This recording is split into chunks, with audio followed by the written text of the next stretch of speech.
People can disagree. They're free to disagree. Halicon Daz 3 also donated 50 Australian dollars. Hey Dan, I noticed you have a Warhammer 40K box on your shelf as well as an airbrush. Dude. Are you working on an army? I'm working on a Chaos Knight army currently. P.S. Zach is 100% correct about the subreddit. You know, I gotta say, the nuke the subreddit contingency of the fan base, they're growing every day. It's probably the fastest growing demographic in this fan base. So, Zach, you may win out in the end. Chanel said, my Roman Empire is how Ethan spent 5,000 on Bevo. And you think about it every day. And yes, the box you see over here is one of those starter boxes for an Eldar army. I have not started it yet. Oh my God, this is worse than graphic update. My AdMech army first, but I'll be getting to that one next. But thank you, Halicon Days, Baz. Let me see if there was any other big, fat, juicy ones. And thank you to our members. You guys make a world of a difference here in our business, and I'm so grateful to you guys. Thank you, thank you, thank you, thank you. Tana update? What does that mean? Is there? We never did the Tana update. The Cody Costa? Oh, there was a big update about that. Well, we can do it on Wednesday. And again, there's Wednesday's gonna be exciting. Wednesday's stacked, I guess. Yeah, we got our last show. Before the break, before the live show, and then we have some very fun stuff happening on Wednesday as well. Very fun stuff. Get hyper. Get hyper. Oh yeah, you can say that. That's fine. Cosmo will be in the studio. Queen of Melrose on Wednesday. Queen of Melrose will be here. Hello. I'm so excited. And yeah, that should be fun. Daniel Allen Swerdlin, my first super chat got skipped last ep. I forgive you. Oh, thank you. Thank you, Kiara. Ethan must know him. Ethan must know him and I share a birthday, which is coming up. Is it tomorrow? Some people say it's today. Some people say it's tomorrow. Oh. Depends who you ask. If you ask me, number one simp, I'd say that Google says today, but it's actually tomorrow. Yep. You know that's the correct answer. That's the lore. I don't know and why. He's turning 44, everyone. And guess what? We might have some things in store for that birthday this Friday. Stay tuned. Really? Yeah. What a shock. Anyways, they said also the day MJ died. Wait, MJ died on your birthday? No Not on my birthday. What, the 24th? Or the 25th? 25th. Oh, MJ died on my birthday? I was busy doing something else important, like celebrating my birthday. Was LA crazy when he died? Do any of you guys remember that? Because they had a funeral at the Staples Center, didn't they? I do remember. I was at summer camp when it happened. I was in a car driving from San Jose, California, back down to LA to go to EDC. Oh, wow. I specifically remember that for whatever reason. Cool. Like halfway down the California coast. Also, they announced it on the radio or something. Same day Farrah Fawcett. Yep. Farrah Fawcett. They shared like some documentary things on the news, but everybody just talked about it. Guys, I'm not 44 for the record. If you can look up my birth year, it's 1985. That makes me 39 years old. Thank you. Getting close, don't get me wrong, but I have another year. You were so good at 43. God, I have another year. Let's make this one last as long as possible. Old man. Old man. Old man. Okay, there are many other super chats. I'm sorry if I didn't get to them. I think I got all of the biggest ones. Two $20 ones at the last minute. Okay, these will be the last two. $20 from Rev Hirolth. Sorry, probably fucked that up. Just got a shout out from Tom Ward. Tom heads, rise up. That's right. All the Tom heads out there. Tom closed the deal, I think. Wait, yeah, actually, Tom messaged me something. He closed a deal for some. Yeah, here. I'm not going to say it out loud because I don't, but I'm going to send it to you in the chat, and you can do with this information what you want. Ooh, nice. See that? Let me read this. Never mind. Oh, yeah, I wanted to give a shout out. I did. What's his name, though? His name is Yuri, and here's his channel. Oh, he's in Ukraine. This man is in Ukraine playing Survivor, and he actually helped put us in touch. Tom made touch with them, and they're like, oh, we're busy right now. I was like, what? To give me a code? Tom made it sound more optimistic than that in the message. It sounded like it might happen. When did you talk to him? It's in this message that I just sent to you. Anyways. But anyway, thanks to this dude, Play Me, actually. And shout out to Ukraine. Hold strong, my brother. So they just, they're a fan and they reached out to you and said, hey, I can put you in touch? Tom's a shark, and he was reaching out to everybody in the world. I guess he reached out to this guy because he's a Survivor IO player, and he has like the codes or whatever that I want. And so Tom asked him, what's the deal? And he has connections there, and he put us in touch. It was very nice, very generous. That's sick. And also, if you want the sickest Survivor IO content, apparently, I need to subscribe myself. I was helping Tom on how to use Discord the other day. So now he's on the Discord server looking for even more juice. Dude, Tom's on his shit, man. I had a great convo with him. He's like a hardcore Stern super fan. Yeah, I knew that. So that's why he likes this show too. This is an interesting one that just came in from Sarah. Dan, I sent you an email about my not being able to super chat. Please help me. It's been 2 years. You just sent a super chat. It's right there. Think about what you just did. I'm not sure. Help her, Dan. I'm not sure. Maybe it's another what account. to do with that information. You gotta give him that hawk too and spit on that thing. Maybe she did it from a friend's account? Yeah, probably. Okay, well, I'll check. And also, another $50. Oh, they said they might want to work together in the fall when they're releasing new content. So we'll see. Right, exactly. I love them though. And another $50 I want to be your guys' friends. Just came in for Rev Hiroth again. Closed it with my brother. This is the Tom head. So thank you for your generous donation. Wait, what does that mean? Closed it with my brother. They're calling Tom their brother because it's their spirit animal. Closed it with my brother. Okay. Yeah. Okay. Guys, it's been a joy. It's been a great Monday. We got a huge week ahead of us. So stay tuned. We'll be here back on Wednesday for our final hurrah in the office. In the meantime, nothing but love and joy and peace and love and long life to all cats. Yes. May every cat live forever, pain-free and pampered. All 9 lives. So. All I need is the rhythm divine. Oh, you gotta give him that hawk too and spit on that thing. You did something special right there. Music, your heart will be mine.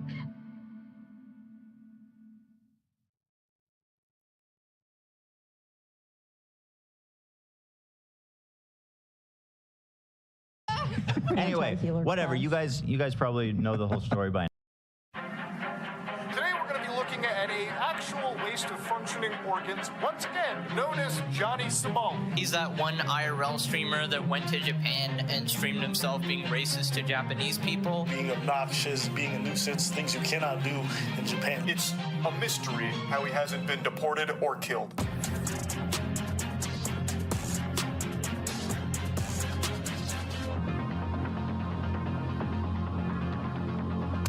The internet is a competitive place. As a content creator, you are constantly competing for the attention of strangers. And with so much money and exposure on the line, it's not uncommon for some to debase themselves and abandon their moral compasses when desperate enough. Take TikTok creator Mizzy, for example. A kid I can only hope you've never had the misfortune of running into, who found himself on the front page of just about every blog and newspaper that exists in the UK last year when videos of him terrorizing his local community went massively viral online. Mizzy always wanted to be famous, and in the blink of an eye, he became widely known for running on top of cars, stealing an old lady's dog from her at the park, and entering random houses completely uninvited, kicking his feet up on the couch and filming this family's private space without their consent.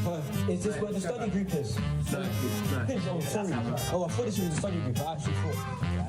And it's the study group. Yeah, I don't think think this prank would work in America. What makes it worse is that he keeps acting all dumb, insisting he and his mates just accidentally stumbled into the wrong place all innocently. Like he didn't just announce to the camera 5 minutes prior that, hey guys, guess what we're doing?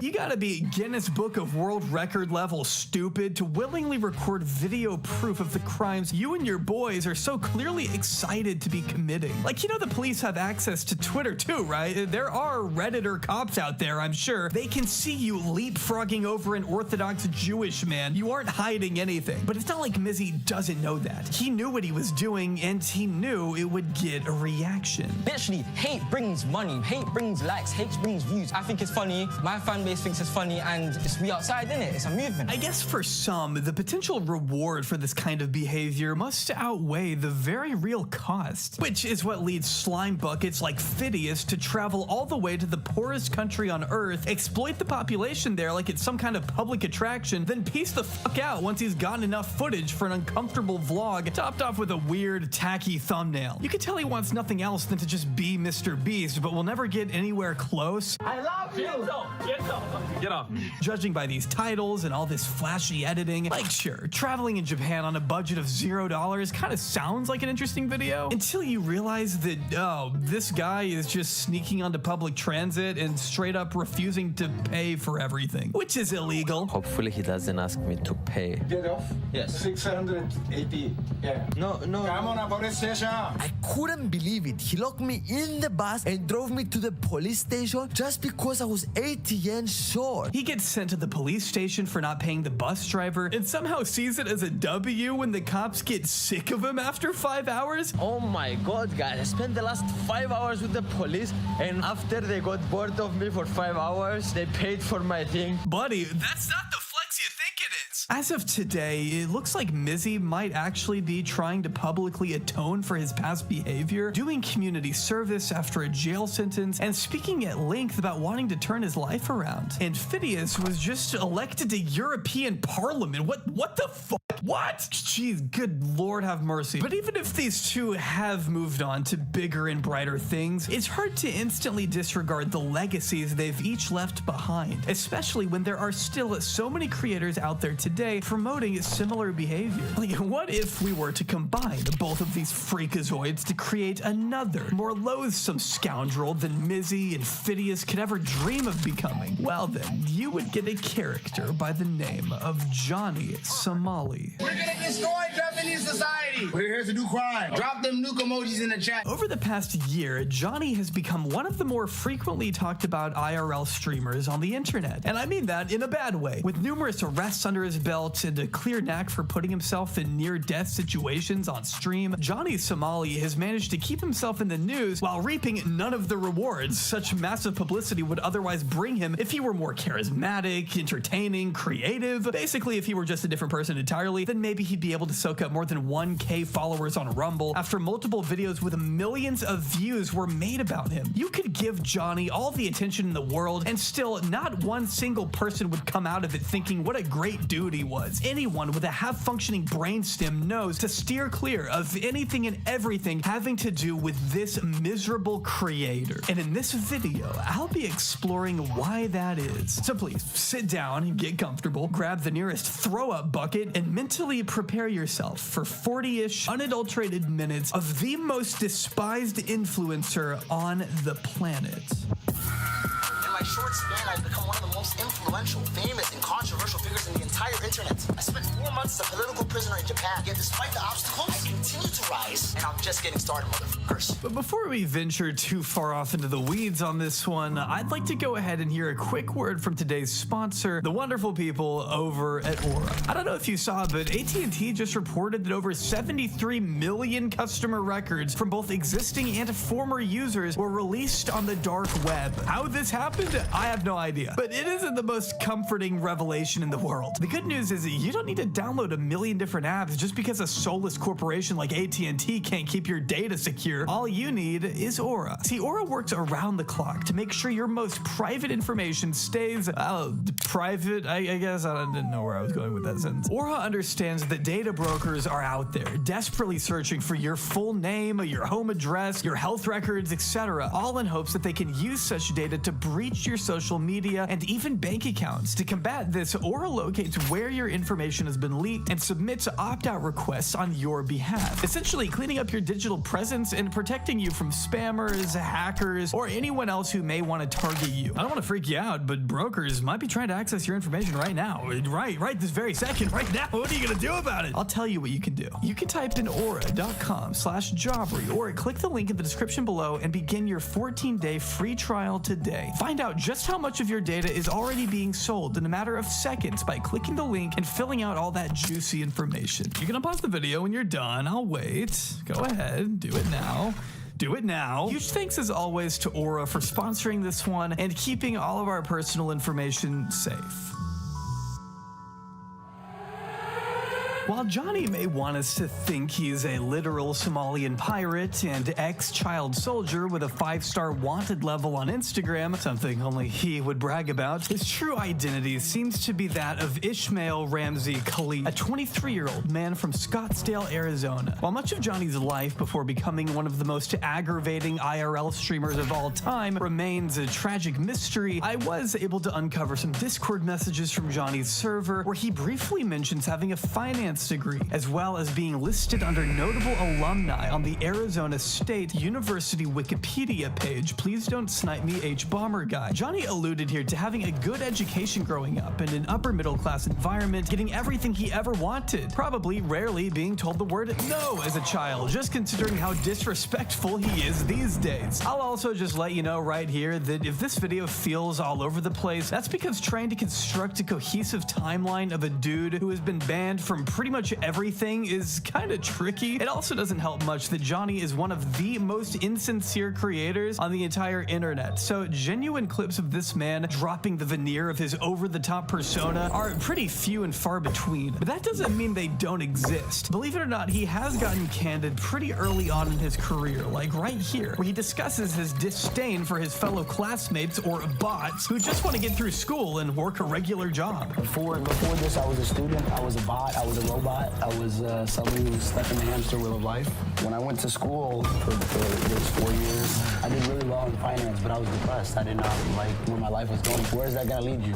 You go to school for 4 years, you go work for 4 years, you end up in a cubicle with a suit on and a tie. Wow, yeah, imagine wanting stability in your life. I obviously understand that not everyone is cut out for a traditional career path, and I think it's always a good thing to explore whatever passions you may have in a responsible way. It's okay if you decide school isn't for you, but God knows I've never enjoyed it. But to demean anyone who does take a more conventional route as just stuck in the hamster wheel of life for wanting to get a degree and start providing for their families instead of, you know, getting beaten in front of an audience of 12 people on a live stream, it's just silly. Where's the mobility in life? I would rather take a risk and live a different life, you know what I mean? Live in different countries, meet new people. He says he's always wanted to pursue content creation, but has never had the time to do it. I guess we should all be thankful it's taken him this long to start exploring the world, in his own words. I know I, along with the entire nation of Japan, certainly wish he were still busy running his vape company. I ran a vape company for a while, I still run it now, and that kind of gives me the freedom and the income to pursue my passion, which has also always been content creation, but I've never had the time to do it, because it's either I was working, or it's either I was in school, or it was either, you know what I mean? I had something that was always in the way, time-wise. And so now that I have this free time, I'm exploring the world, you know? Before we explore his litany of legal issues, let's first take a look at Johnny's YouTube channel. While he may have started his account all the way back in 2011, Johnny's first actual video wasn't posted until October 2022. And even then, it's not like it was particularly creative or engaging. It's literally just an edit of a Halloween party in his hometown. It's 30 seconds of strippers dancing and trying not to trip over White Claw cans while dudes just kind of stand around and watch. I know it smelled crazy in there. Is this what he meant when he said he's passionate about making content? Really off to the races with this like to dislike ratio. Jesus Christ, man, on your first video? Also gotta love how well the description aged. I plan to release more high quality vlogs, live streams, and shorts of me traveling the world, experiencing new cultures. Thank you, Romeo, for the $5. Drop a nuke in the chat. And meeting new people. Hiroshima sent $3. Hiroshima, Nagasaki, Hiroshima, Nagasaki, Hiroshima, Nagasaki, Hiroshima, Nagasaki. Little did he know, though, that in just 12 short months, those same travels would land Johnny right smack dab in the middle of a Japanese prison for an extended period of time. No spoilers, though. I want to keep you guessing as to what he did to wind up in such a position. Could have been a number of things, considering the type of person he is, but I promise you, he wasn't always like this. In fact, most of Johnny's early 2023 uploads would consist of him just wandering around Bangkok, Thailand, trying different food, talking to locals, and partying. Mostly partying, in fact, a lot of partying. If I were to give him any sort of credit whatsoever, I would say he actually does come across marginally less unhinged in these videos, kind of. I mean, the views weren't really there, but to be fair, they've never been there for Johnny, other than a few exceptional streams that seem to do unusually well compared to the rest of his channel, and I'm not really sure why that was, but not even this video saw positive reception. Probably because it's just an unedited, laggy play-by-play of a random party he went to with no direction or purpose. The entertainment value of this video is just non-existent. It's like this was uploaded solely for Johnny to just show us he goes to parties. I'm happy for him. A surprising amount of this guy's content is just trying to prove to us at home that he does, in fact, get women and have a life. One that we should all be very envious of. Getting high in Thailand's biggest weed shop. Oh, holy f***, he smokes weed too? This guy does it all. This doesn't feel like a desperate attempt to fill an inner void at all. No, this is the face of a content person. Still though, it seems Johnny was becoming impatient with the way his numbers were looking, which is why he figured he needed to shift things into maximum overdrive. Being a massive fan of the streamer Ice Poseidon and wanting nothing more than to fit in with the IP2 community, old Johnny Boy figured he'd give Ice's patented crash-out style content a try. And what better place to start such a wonderful story arc than a country that doesn't get enough annoying American influencers visiting it as it is. Johnny Somali unleashed his reign of terror upon the Japanese people beginning in May of last year. Freshly banned from Twitch for God knows what, I mean it could have been fucking anything, Johnny found a place of refuge over on a small up-and-coming platform called Kick. A fresh new site where all the down bad, washed up, bottom-of-the-barrel content creators are given a safe haven to thrive with little to no pushback from the big wigs in charge. Free sub! Free sub! Let's go! Naturally, this seemed like the perfect place for Johnny to host his 12-hour streams exploring Japan, taking in all the breathtaking sights and sounds the island state had to offer, but mostly the red light district. Tonight we're gonna go to the red light district. Tonight we're gonna go to the red light district. Tonight we are going to the club and we are going to the red light district. Japan does have a red light district and I will find it. Johnny admits here that Kick allows him to stream some nasty shit in ways that Twitch and TikTok don't. Kick, I can stream some nasty shit.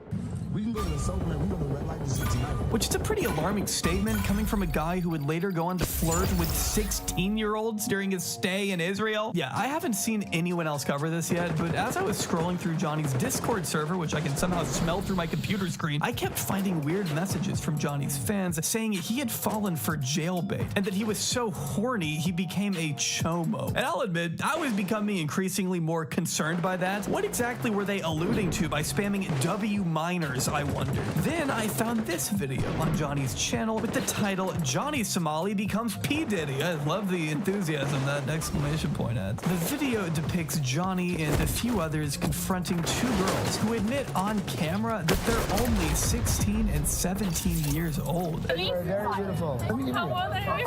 How old am I? Yeah. Guess. How old are you? Guess. 14. You're right, yeah.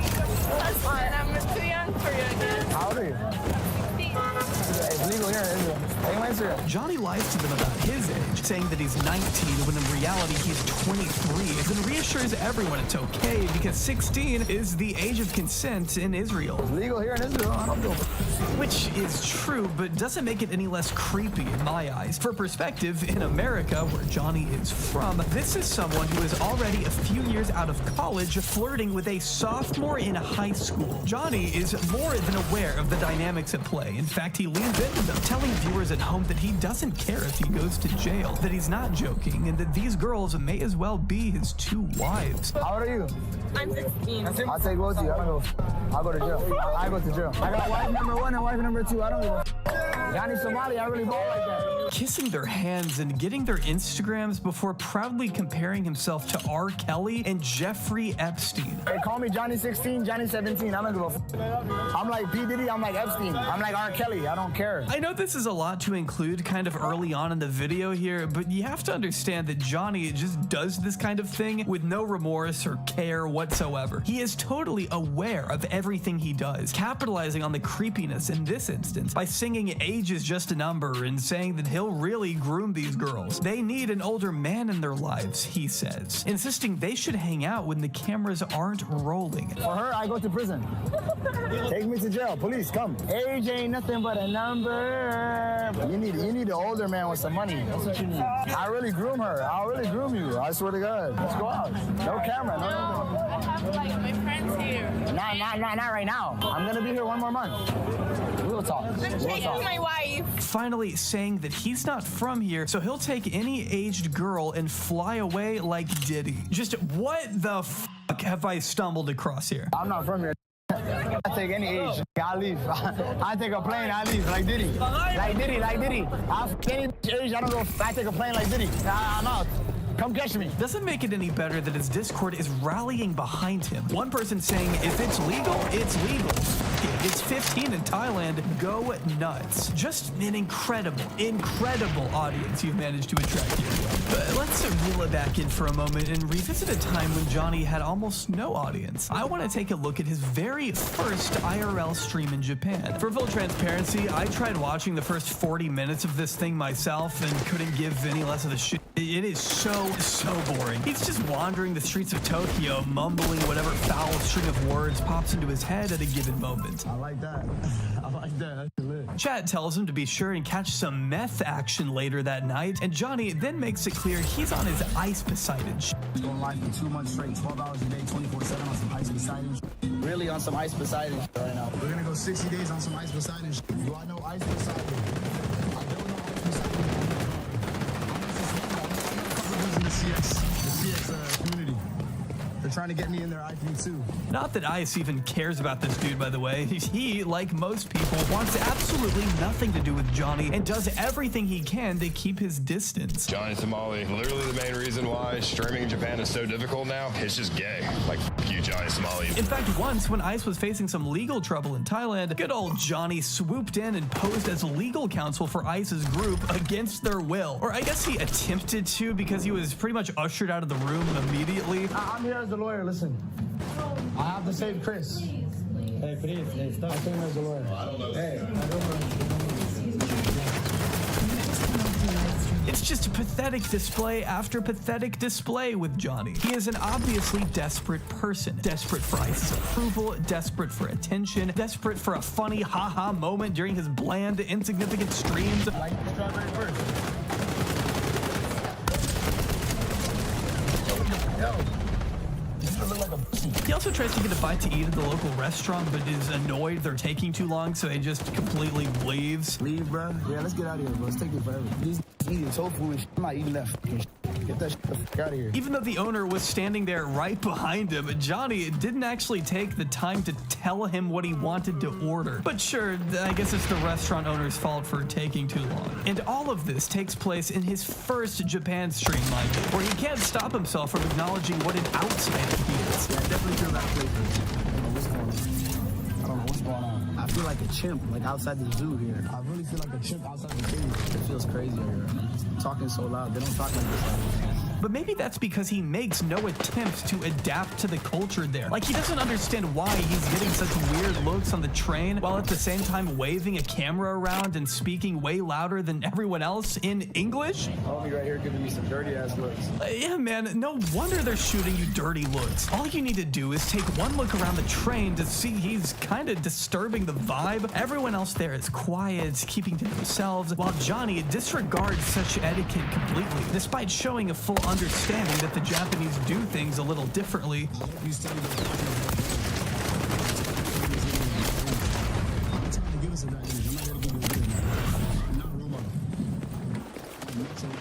So there's really no excuse for him not to follow the customs there. He has to understand the importance of being courteous and mindful of those around him. By his own admission, the people there are, for the most part, extremely kind and aren't harassing him. Brothers get harassed in Asia. Ain't nobody harassing Asia. In fact, all throughout his stream, you see people on the streets of Japan waving at Johnny, being incredibly warm and inviting. And what does Johnny do in return? It says they're all NPCs and calls the Japanese language Mulan language. What is this in Mulan language? What does it say? This is in Mulan language. What does it say? Some real NPC activity. It's hella NPCs. This is crazy. These are NPCs, guys. We with the NPCs right now, bro. I'm with the NPCs out here. I'm with the NPCs out here. Really with the NPCs. Hey, these are all NPCs. Oh my God. Hold on. I see a girl with a big ass over there. Hold on. Which is incredible because wandering around Tokyo alone with nothing but a camera and some free time kind of sounds like NPC behavior to me, Johnny. These people have lives. They have a support system of people around them. You, on the other hand, are a little bit of a different story. Yeah, Hiroshima? You know Hiroshima? If you knew anything about Johnny Somali before clicking this video, you'd know this is the clip that put him on the map. Taken from this very same stream, no less. Johnny is sitting next to a man who is literally doing nothing when all of a sudden he begins to ask if he's heard of Hiroshima and Nagasaki. There's no broader context for any of this, no underlying meaning to what Johnny is saying. The point is literally to be a nuisance. Why do you do this? Pearl Harbor? Hiroshima, Nagasaki! Warning these random men that if they do World War II again, they're gonna get bombed? Right? Is that what he's saying? What a completely sane and appropriate thing for an American tourist to be shouting at Japanese locals. Hiroshima, Nagasaki, you know why we do to you this? Hiroshima, Nagasaki. Because you don't know how to behave. Wallahi, billahi, wa tallahi. I swear to God. You do again, we're gonna do again. You understand? You don't understand our power. Dude, these guys are just trying to get home from work. Just please get the camera off of them. Hey, Hiroshima, Nagasaki, you know Hiroshima, Nagasaki. We're gonna do again. What? Hiroshima, Nagasaki. We do again. Much to Johnny's dismay, though, they aren't really reacting much. I guess he wanted one of them to blow up and press him so he could ideally get some kind of viral clip out of the whole thing, but only one person really steps up and says anything, a fellow American who, yes, speaks English, and no, isn't much of a fan of Johnny's antics. What? What do you mean? Where are you from? Where do you know where I'm from? Where are you from? I'm from America. You're from America? Yes. So am I. You're from America? Yeah, you're being obnoxious. You know what we do to you? What do you do? We will do again. Do what? Hiroshima, Nagasaki. The dude tells him he's American, and Johnny is still acting like he's Japanese. I mean, that's just straight up racist. I don't know what else to say. The dude reveals he's actually Korean, and Johnny tells him that, hey, the Korean War, you know what happened to you. You think I'm Japanese? Where are you from? I'm from America. Where are you from? What's your ethnicity? Texas, buddy. What's your ethnicity? I'm Korean. Then sit down, brother. Why don't you sit your ass? Korean War, you know what happened to you? Come on, you don't touch me. I'm obnoxious, brother. Don't touch me, brother. Leave this guy alone. Korean War, North Korean War, you know what we did to you? Do you, Johnny? Do you know history at all? I can promise you he doesn't care about history. All he wants to do is own this random guy on the train in the marketplace of ideas. Just calm down, bro. Hey, how many subs you have? I'm at 1,000 subs right now. Right. You know, bro, I'm making money from this. Cool. Sit down, brother. Enjoy. I can promise you, Johnny Somali is not making shit from this content. Especially at this point in his career, this was his first stream. Bro may have gotten enough TTS donations to pay for the train ride itself, but that's probably it. You're not flexing, you're not cool. Just leave both of these dudes alone for the love of Christ. Like, that's such, like, shit content. But at that point, the damage was already done. Johnny would soon discover the following day that he had been clipped and was going viral on Reddit and Twitter for all the wrong reasons. Seeing him come to this realization in real time is truly something else. I literally just repeated what chat said, and someone clipped it, and now everybody's mad at me. I'm like, I don't give a shit, man. I'm just playing around. Don't take too seriously. Did you delete the VOD from yesterday? No, I just made it private because too many people was clipping it. and like trying to cancel me. So I was like, that might as well just make it private. I guess on one hand, he got his wish. He ended up among the same poisonous cesspit of IP2 people that Ice Poseidon and Sam Pepper lurk amongst, only he doesn't seem too prepared for the barrage of backlash coming his way. We're definitely gonna have some haters. More haters, more views, more money.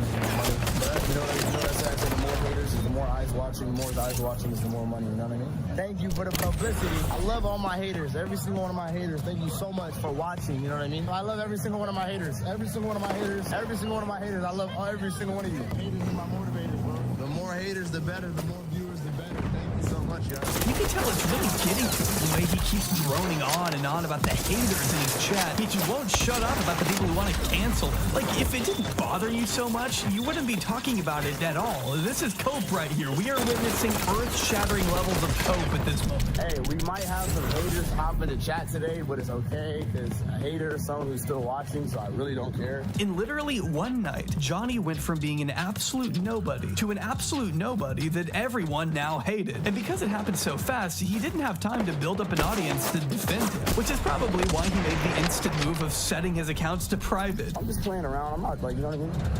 I'm not really out here to terrorize people and make people feel bad. I'm just playing around. Yo, they're trying to cancel me on the reels. I gotta make my IG private. Hold on, guys. Yo, he's just tagging me on IG. I gotta make my shit private. Stating that he's not out here to terrorize people and promising right then and there that this is the last time he's doing anything like that. Yeah. You're right. I gotta be careful. That's the last time I'm gonna do some shit like that. Now I gotta chill out. Only you already know that's a lie because here I am making this video. We got hella haters in the chat. Maybe they want to see me. They want to see me.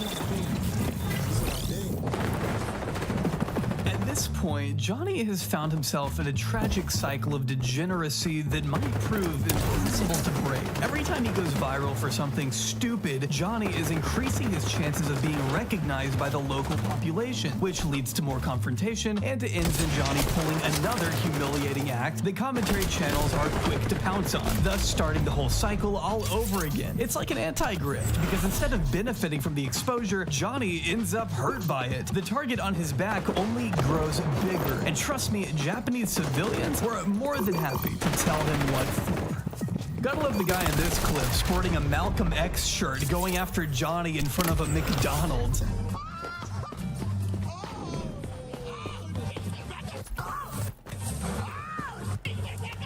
After complaining that he can't read a Japanese menu and shouting at the workers to bring them their food faster, I'm not really sure what prompted this specific interaction, but I can promise you, yelling at underpaid cashiers in a foreign language is not the mature solution.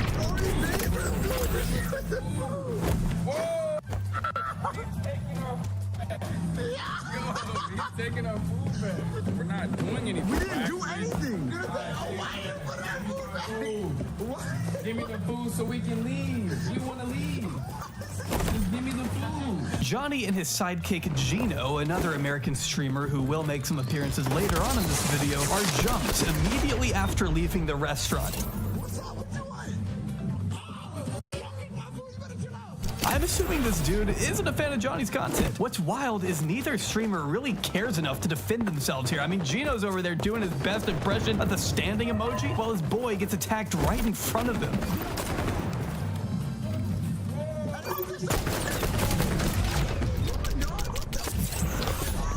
But being attacked has become so commonplace for Johnny Somali at this point that I guess he can't be too mad about it. In fact, he welcomes it to some extent. You guys trying to get some clout? What's up? You want some clout? I'm gonna give you some clout. But when someone comes across as less of an immediate physical threat, that's when Johnny will totally let loose. Here he is making fun of another Japanese streamer's teeth, in English of course, roasting his entire appearance, acting like Japanese people can't have brown hair for some reason. How is your hair even brown? I didn't even know Japanese have brown hair. You look crazy. You need braces. You buck teeth as hell. Look at your front teeth. Nasty ass teeth. Where's your wife? You got no hoes, you ain't got no bitch, you ain't got no money. Look at your shoes, this nasty ass Goodwill shirt. After lying and saying he's in the Navy, he's never been in the Navy, he wouldn't last 1 second. I'm in the Navy. I'm in the Coast Guard. Yeah, I'm Navy. Yeah, I'm Kaizoku. I'm a pilot. Johnny and his pal just continue to stand there awkwardly filming these guys as opposed to just walking away. De-escalating isn't much of an option considering the whole reason he's in Japan is to do exactly this. Plus, the chat was going crazy. They wanted Johnny to press these dudes for calling the cops on him, which I can almost guarantee they were justified in doing, by the way. Minutes after saying Japan is #1, Johnny makes sure to let these two know that he would... I will take my penis out right here and piss on Japan. What you gonna do about it? You ain't gonna do nothing. You ain't gonna do shit about it. I'll take my penis out right here. I'll take a piss right here on the floor. You ain't gonna do shit about it. Beautiful mental image there, Johnny. Thank you. This goes on for a few minutes until the cops show up, where now Johnny has to pretend like he wasn't doing anything and that he's nothing more than an innocent tourist. Tourist. Look.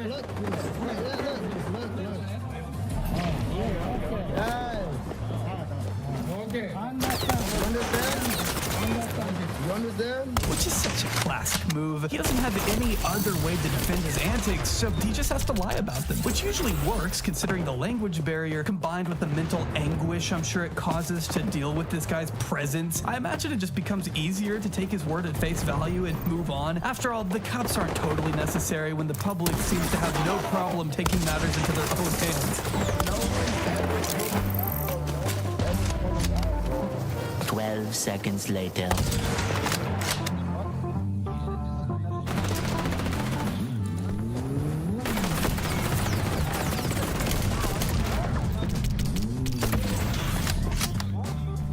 After this guy on a motorcycle overhears Johnny saying his usual stupid garbage, So they shot the president with a potato gun. he starts pressing him a bit, to which Johnny has to keep reassuring him, oh, I didn't say anything, it's nothing. No, I didn't say anything, bro, it's nothing.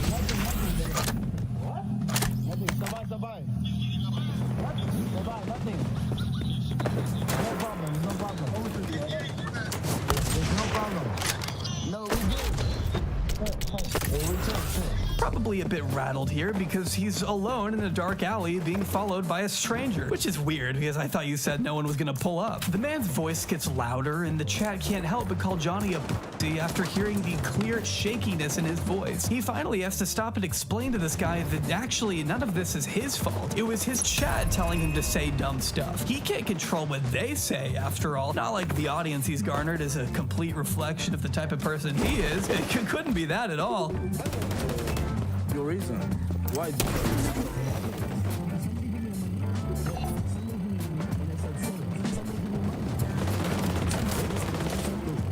Somebody on YouTube and Twitch? YouTube comment? Yeah, YouTube comment. Give me money. No. Say it. No, you understand? It's not good. Imagine having to stand there and awkwardly explain to a regular person that this is how you get your income. I already have trouble telling people what I do for a living. I can't imagine Johnny having to meekly say, well, for $3, I'll say whatever offensive, racist, grotesque thing my chat wants me to say. It's awesome. Did I mention I hate myself? And then, of course, the cops roll up again. They've definitely got a picture of Johnny's face hung up in that precinct. Probably got a couple darts on it, too. I'm a snitch right now. Look. I'm walking. Look. Just walking myself.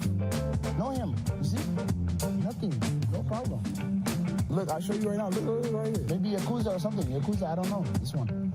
But this wasn't Johnny's first time getting humbled. You gotta be pretty mad to wrangle your buddies together and track down a person's exact location for the sake of lecturing him on stream. But that's exactly what this group of Japanese streamers did to Johnny last summer. These dudes went all the way to the house Johnny was staying at to see if they could get him to apologize. Their only mistake was not realizing who they were dealing with. Johnny Somali doesn't think he did anything wrong, so what is there to apologize for? Just say you're sorry to the Japanese people and you'll take this seriously. Say you're sorry. I don't have no problem with Japan. Okay. Yeah, but say you're sorry. Sorry for what incident? The train? Sorry for all the incidents. Apart from sheepishly blaming his behavior on Ice Poseidon and having autism. Ice Poseidon made me do it. You need to blame him. I have autism. You know autism? You know mental illness? I have mental illness. Johnny also insists he's a comedian and that these guys just can't handle his jokes. But they don't in America. We don't make. It doesn't matter about America. We don't make comedians about it. Doesn't make. You're not a comedian. No, you're not. Sorry, but if you have to tell someone you're a comedian to avoid getting punched in the face, you probably aren't a very good one. Respect the trains. respect people's privacy, don't talk to randos, and realize you're not a comedian. I think I am. Yeah. It doesn't matter what Are they they think. laughing? Are they laughing? Well, they don't understand our comedy. It's not your comedy you'll be telling here. At some point, the English translator makes it seem that Johnny issued a full apology, even though he kind of didn't, so the group eventually leaves him alone. But Johnny couldn't have been more thrilled, especially upon hearing what a huge audience this dude with the colored hair apparently had. All publicity is good publicity, or something like that. The video right now already got 600K views. It's free promo. It's free promo, man. But these aren't the only streamers Johnny's encountered, unfortunately. I want to take a look at this clip of him excitedly running up to a fellow streamer by the name of Meowko in hopes of ruining her entire day because he can. I am live on Twitch. Twitch? Yes. How many views you got? Johnny? Yeah, I'm Johnny Somali. Somali. Johnny Somali.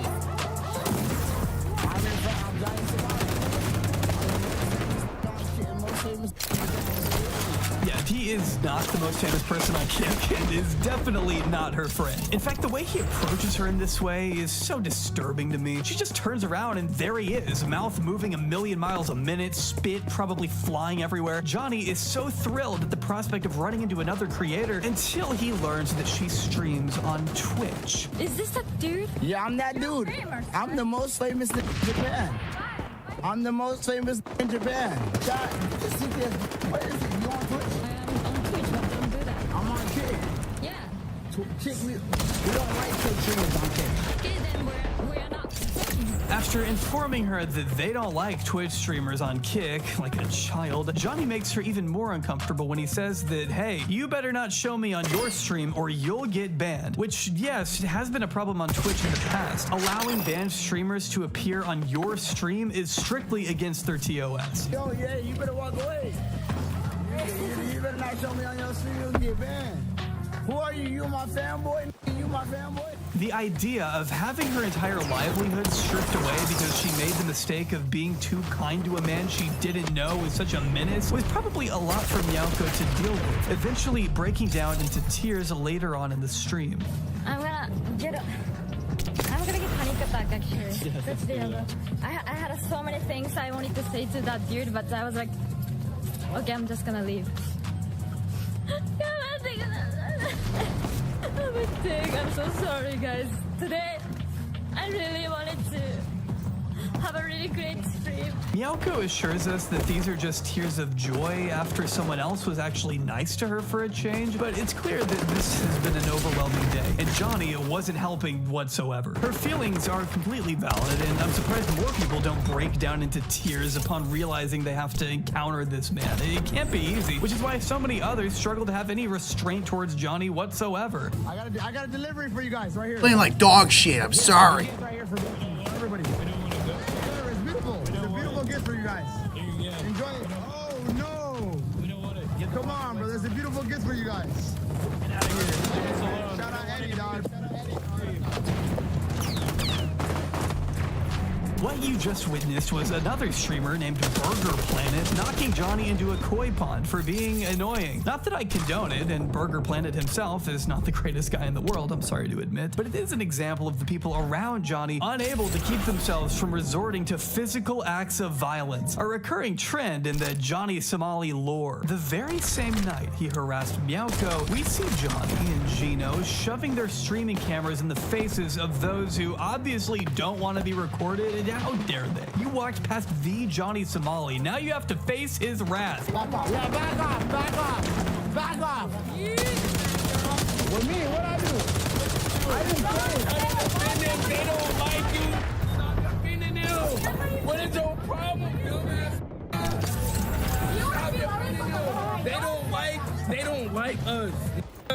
Relentlessly goading them into a reaction and refusing to let these two women just exist peacefully, Johnny and Gino decide that they must be racist. You racist. You racist. You racist. Get out of here. Get out of here. Get the f*** ass. You're racist. You're racist. Racist. Racist. Racist. Racist. Racist. Racist. You're racist. Hey, racist. shouting racist at them over and over on the street, creating a huge commotion, pissing everyone off until something happens. Something that many would say was a long time coming. I wouldn't say that, of course, and maybe other people would, but I wouldn't. All you have to say Don't is grab nothing. Oh. Anonymous sent $3 Hiroshima, Nagasaki, Hiroshima, Nagasaki, Hiroshima, Nagasaki, Hiroshima, Nagasaki. Just like that, Johnny and his pal are knocked out stone cold on the side of the road, complete with multiple angles and a Mario coin sound effect. The clapping in the background takes me out every time, dude. These people hate him. While punching people typically isn't how you handle any situation, it's pretty impossible for me to have sympathy for either of these dudes in this specific instance, considering they instigated it and have been instigating similar events for months and months by this point. What else did they think was gonna happen? It's shocking that they didn't get laid out sooner. Or really, it's shocking that the police had... Okay. I obviously need to. I can't get a... I'm just gonna relax here for a second. Hey. Rocky.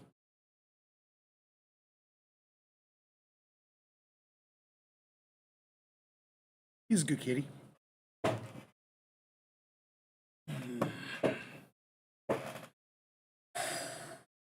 Sent her. I can't get a kill. I don't know if something was changed to the gunplay in the update. I kind of doubt it. It's probably just me. But I obviously need to chill. Give me a second. Be right back.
Freaking love this kitty.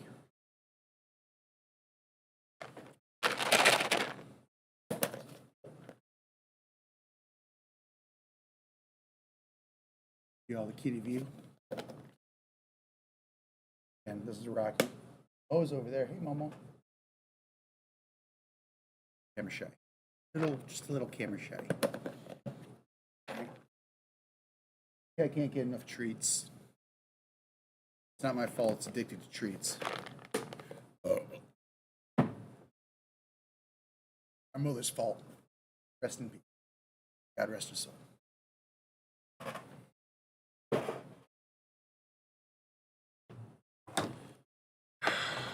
Anywho. Hadn't stepped in sooner. The fact that he hadn't been jailed or removed from the country before something like this happened is a reality that surprised a lot of people. But as one Japanese journalist pointed out in JB Press, much of Johnny's antics to this point hadn't been... Does my hat look dirty?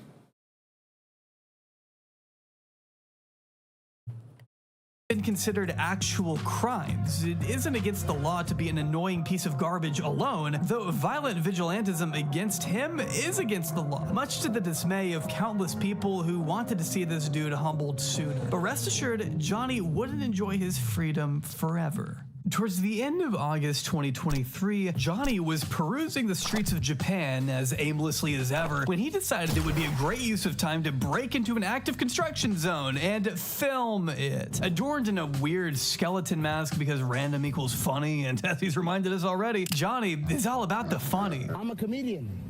No. You know a comedian? I can't laugh. You Because you don't understand different culture. I'm from America. We have different culture than you. Without even uttering a single word, dude steps over a barrier and just guns it, with his lackey Gino following close behind, no questions asked. You can tell Gino is uneasy by the way he keeps justifying his presence with, I'm just the cameraman, I don't know what's going on. Listen, I'm just a cameraman right here. I'm just a cameraman. I don't know what the is going on right now. Oh my God, Chad, what the did I get myself into? But like, Gino, you are a person with free will. They then walk up to a group of construction workers and are immediately turned away because of course they were. I mean, literally, what else did they think would happen? Was Johnny gonna find some really cool thing to film in there? It is a half-finished building. I promise you're not missing much.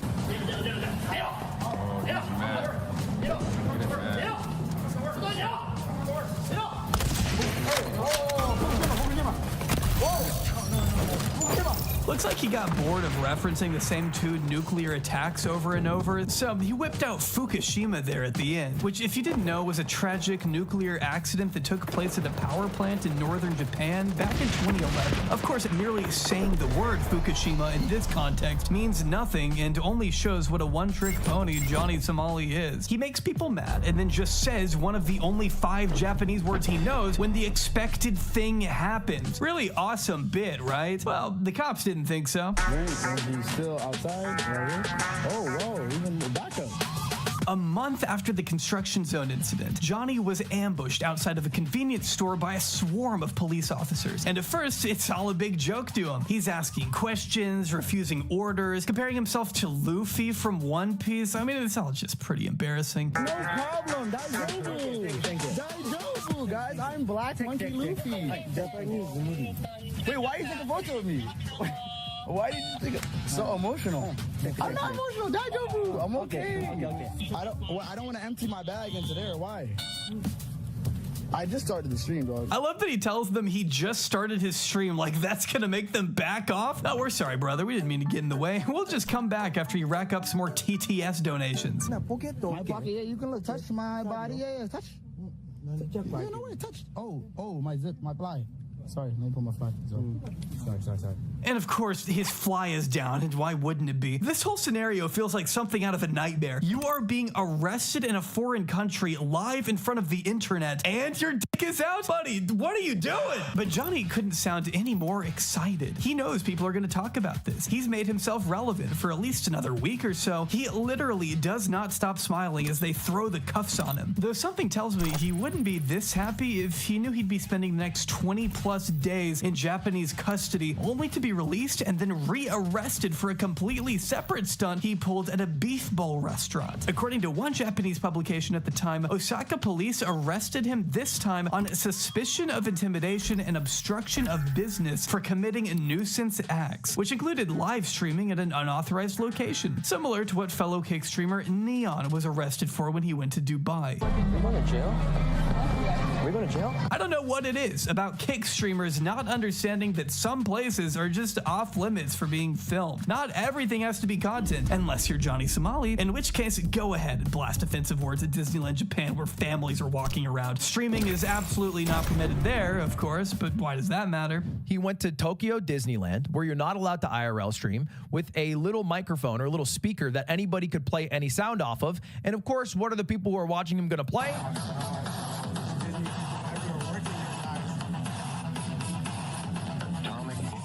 You go ahead and play that air raid siren, man. What's stopping you?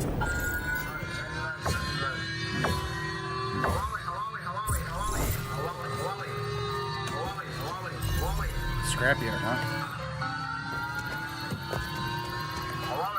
Well, I guess one thing, and that's jail. ジョニー・ソマリの名前で迷惑行為などの動画をインターネットで配信している23歳のアメリカ人が Police arrested a troublemaking American live streamer on September 21st on suspicion of trespassing in Osaka. At the time, it really seemed like Johnny might be going away for a while. They had now locked him him up twice, and there was even a possibility for there to be more arrests. Since Japanese law allows a suspect to be detained for up to 23 days, some speculated that authorities could theoretically keep arresting and releasing Johnny as many times as they wanted on different charges. I mean, he had definitely given them enough material to work with, though with such little public information to go off at the time, Johnny's minion, Gino, eventually released his own video clarifying Johnny's whereabouts and explaining his own side of the story. And then they told me, yeah, we need you to come down to the station. I told them, yo, I'm going down to the station anyways. A fucking van pulls up. A whole van pulls up. 8 niggas hop out the car. These niggas pulled out handcuffs. I'm like, bro, what the fuck is this?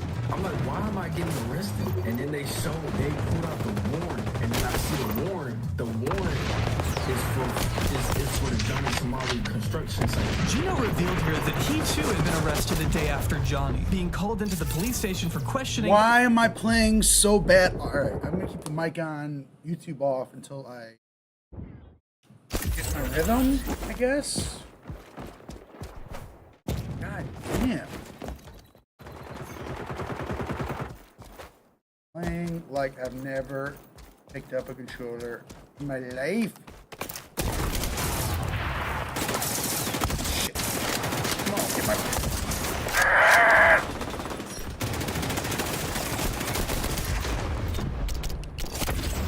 What's going on? What is this? Something's up, y'all. I'm just gonna get it. Oh my God, come on! Who's my shit? Playing like a fucking moron. Thank you. And I'm like, yes, exactly. My cat is embarrassed. Like, how are you? I'm gonna turn my back. I can't even bear to watch you. And you know what? Justified. My cat is in the right. You're in the right. See? It's me. Your judgment and your judgy eyes are more than necessary. Bye-bye.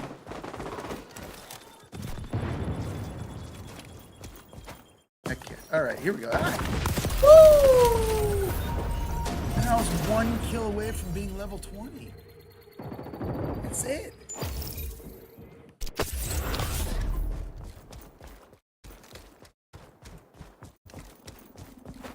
If I would have known that, maybe. You're sneaky. Let me give you a thumbs up. Sneaky bitch.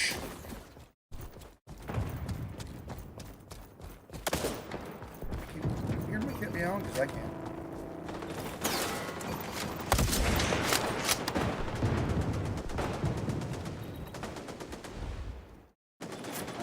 Stand still for a minute.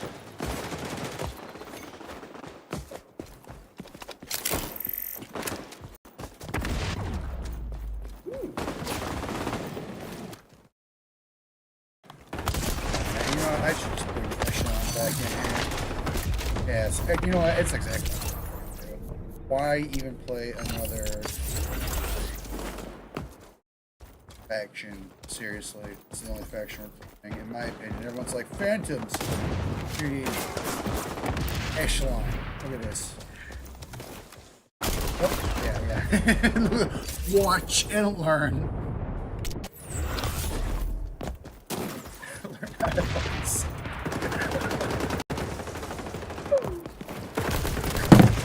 Dude, I just can't do it. What is up? What is up? Look at how slow this ADS is killing me.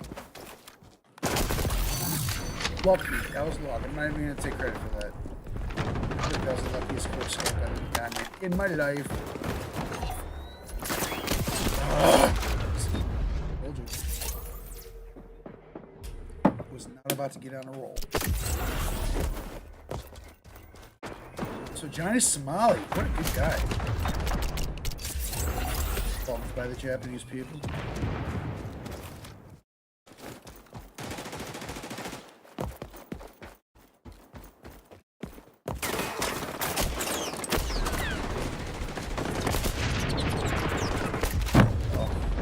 Oh, brutality. How many more sniper kills do I've been all day long. I've been trying to get kills with the sniper. See? That was a headshot, and I missed it. Oh! How did I get hit?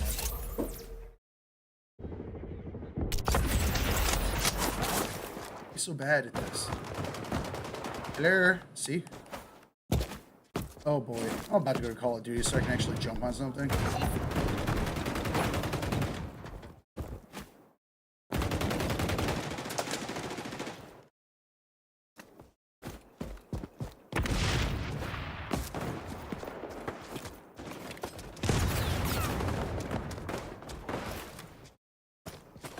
Oh boy. You know what? No. Starting fresh. Heard me here. Only to end up in jail for weeks. And trust me, Gino makes sure to include every detail. Every detail. I don't think nobody touched me, but I... So it seems like I can keep the video on and it doesn't pick up on the... It's kind of cool. I'm gonna lie, chat. Keep this a secret between me and y'all, but a couple times, like, I will wake up and I would check my underwear and it would be like, bro, it was just cum stains. Whoa! What? Let's back up a little. What? Authorities could theoretically keep arresting and releasing Johnny as many times as they wanted on different charges. I mean, he had definitely given them enough material to work with, though with such little public information to go off at the time, Johnny's minion Gino eventually released his own video clarifying Johnny's whereabouts and explaining his own side of the story. And then they tell me, yeah, we need you to come down to the station. I told them, yo, I'm going down to the station anyways. A fucking van pulls up, a whole van pulls up, 8 niggas hop out the car. These niggas pulled out handcuffs. I'm like, bro, what the fuck is this? I'm like, why am I getting arrested? And then they pulled out the warrant. And then I see the warrant is for the Johnny Somali construction site. Gino revealed here that he too had been arrested a day after Johnny, being called into the police station for questioning only to end up in jail for weeks. And trust me, Gino makes sure to include every detail. Every detail. I don't think nobody touched me, but I ain't gonna lie, chat. Keep this a secret between me and y'all, but a couple times. Yo, you're asking your chat to keep it a secret, and now how many people have seen this? It's only in the last 2 hours. Already 40,000 people have seen this. Friend, keep it a secret.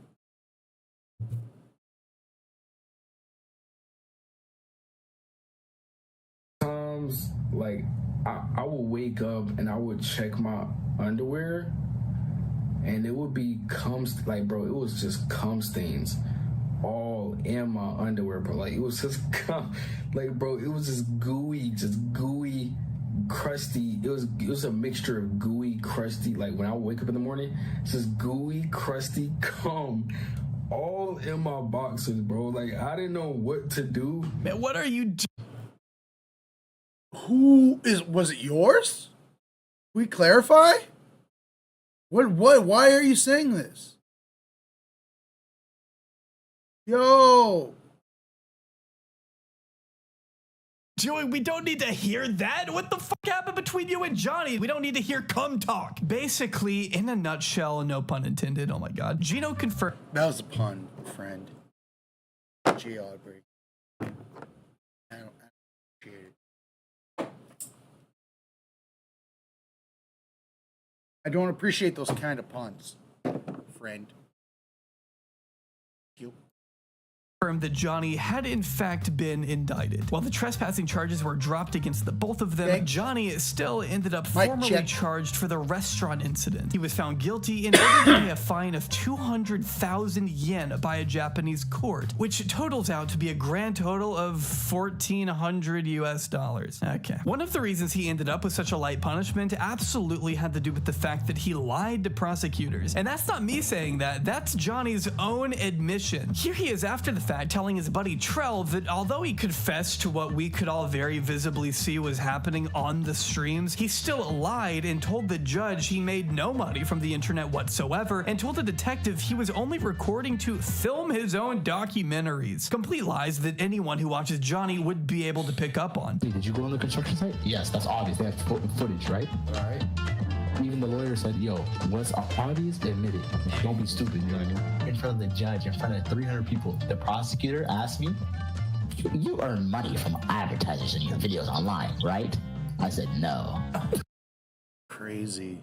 Yo, you know what happens when you lie to judges? You go to jail, man.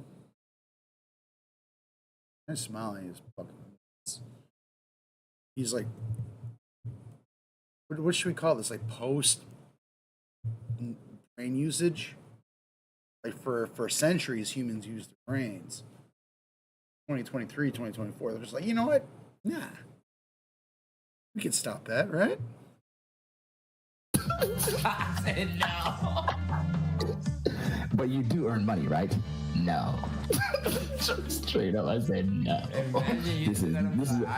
Troy, you know what I told the detective? Troy, I said I do this because I like to film myself for my own documentary. He also lied when he told the judge he had no control over TTS volume, before finally lying again in his apology to the court. According to the Japan Times, Johnny's final statement read in part, "I'm embarrassed. I apologize to everyone I've caused trouble, and I will I'm embarrassed. Longer broadcast videos. I want to return to my home country and continue my studies and be a role model." That commitment obviously lasted about 2 seconds. TTS on chat.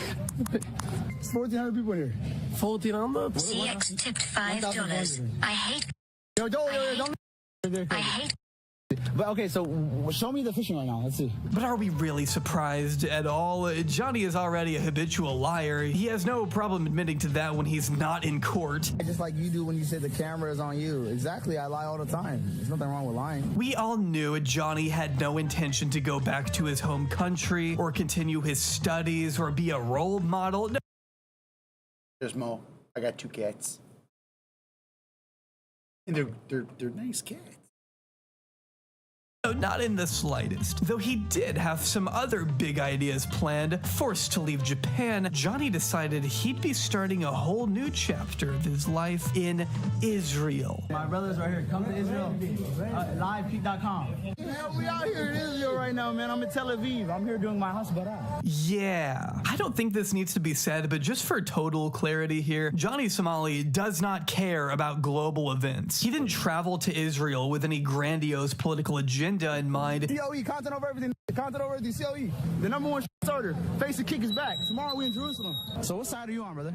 Sorry? What side are you on? Came when the fire was burning. I missed the fire. For his first stream, Johnny wastes no time asking people what side they're on, as if what's happening in Gaza is nothing but a big spectacle for him to exploit. Yo, Slicker, I'm really an IDF soldier. I'm going to Gaza, and I'm gonna really hit the gritty on them Gazan kids. I'm gonna hit the gritty on the Gaza, and you better see that shit, bro. And of course, it wouldn't be a Johnny Somali stream if he weren't also harassing women. It's just all he knows how to do. It was his big shtick back in Japan, so why wouldn't it work here?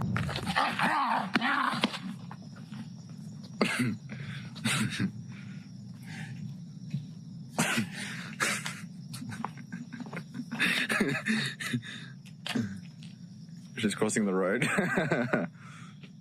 You marked our territory. Oh, she a baddie right here. Oh my God, it's a baddie right here. You beautiful. Oh my God. Oh my God. I included this next part in my last video on multiple other Kick streamers, but in case you haven't seen it, Johnny also filmed himself harassing an officer during a protest, following her around and gesturing with his hands how he would sexually assault her, all while repeatedly spouting that he's a different kind of journalist. Donald Trump told him to grab women, so that's what he's gonna do. Don't touch me, I'm from America, bitch. Don't touch me. I'll slap Donald Trump told me to do it. that ass, I'll grab it too. Donald Trump told me grab it by the pussy, I'll grab that too. Stop playing with me. I don't give a f. I'm a different type of journalist. I'm a different type of You can't fuck with military people, especially the IDF. You see what they do to Palestinian journalists just for like filming? This guy's gonna like talk shit to like a a woman IDF soldier, and like saying he's going to sexually assault her. They beat the shit out of him, right? I mean, that's what the IDF does. They murder and they beat the shit out of people. It's literally all they fucking do. Oh, and post on TikTok. Really sick shit.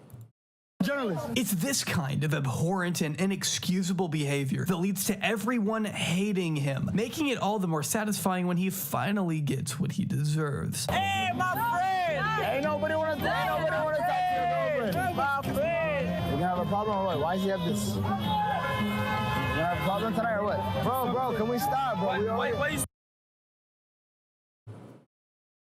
You gotta know, like, the fear that Johnny Smiley is feeling at that moment. He knows, he's like, dude, I might get fucked up right now. I think most have been there. But he's asking for it. Right?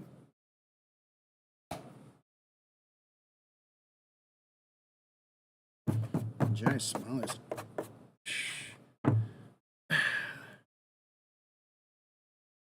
The motivation behind all of it is very interesting. I have a lot of questions. But mostly it's like you're either just like, I mean, it's probably just really, really, really fucking stupid.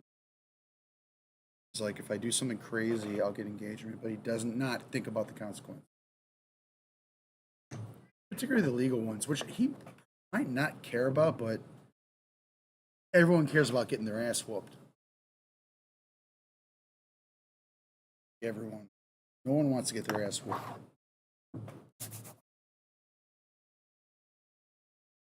Some people are more prepared to get their ass whooped than others. And he is not prepared to get his ass whooped. You can just tell. Anyway, I'm sorry. I'm changing. Let's see what happens. What are you talking about?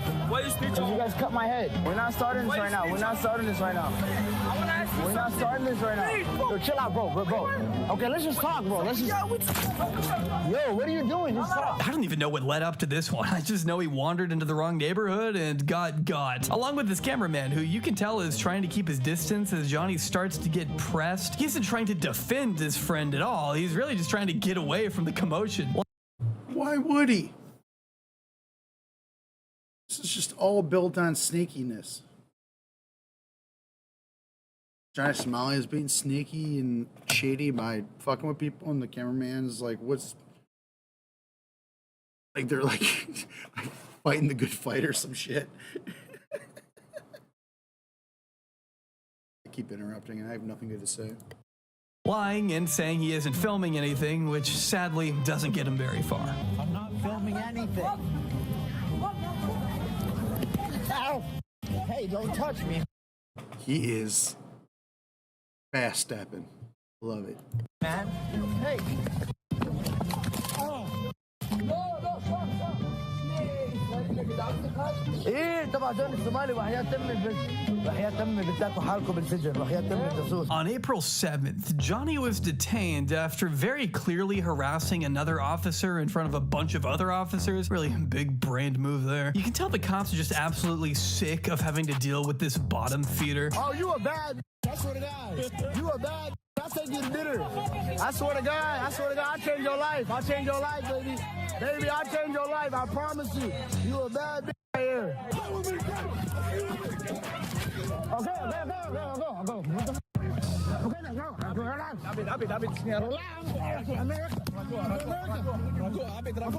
I'm in the sidewalk. I'm from America. What are you doing? Okay, Karen, I'm going. I love that he has no other way to defend himself than to say he's American and just hope the cops go easy on him because of that, which they never do. Though to be fair, Johnny wasn't in custody for long, because just a few days after this, he'd head to the Western Wall to put up pictures of Harvey Weinstein, Jeffrey Epstein, and Aiden Ross. A bit so incoherent and tasteless that even Kick had to step in, slapping Johnny's account with what was meant to be marked at first first as a temporary ban. While Johnny had absolutely gotten in trouble with the platform in the past, this might actually be Kick's final straw, because at the time of me recording this, 2 months after this ban was initiated, his account is still down. And judging by even more messages I found in his Discord, it doesn't look like they're gonna reverse their decision anytime soon. Because I'm gonna show you guys some of my correspondence recently with Kick regarding my unfair ban and the reasons that they've banned me, and you're gonna see that these bans are so hypocritical and bullshit. After Johnny's Kick account was ripped out of his cold, dead hands and his bank account's locked for some reason, Johnny took to his Discord to announce he had only $100 to his name, before finally begging fans to give him enough donations via PayPal to save up for a new phone to stream with. I mean, can you imagine giving money to Johnny Somali of all people? Instead of donating to a real charity, you're letting yourself get finessed by a dude who just takes everything for granted anyway. I don't usually say this, but you might deserve to get scammed.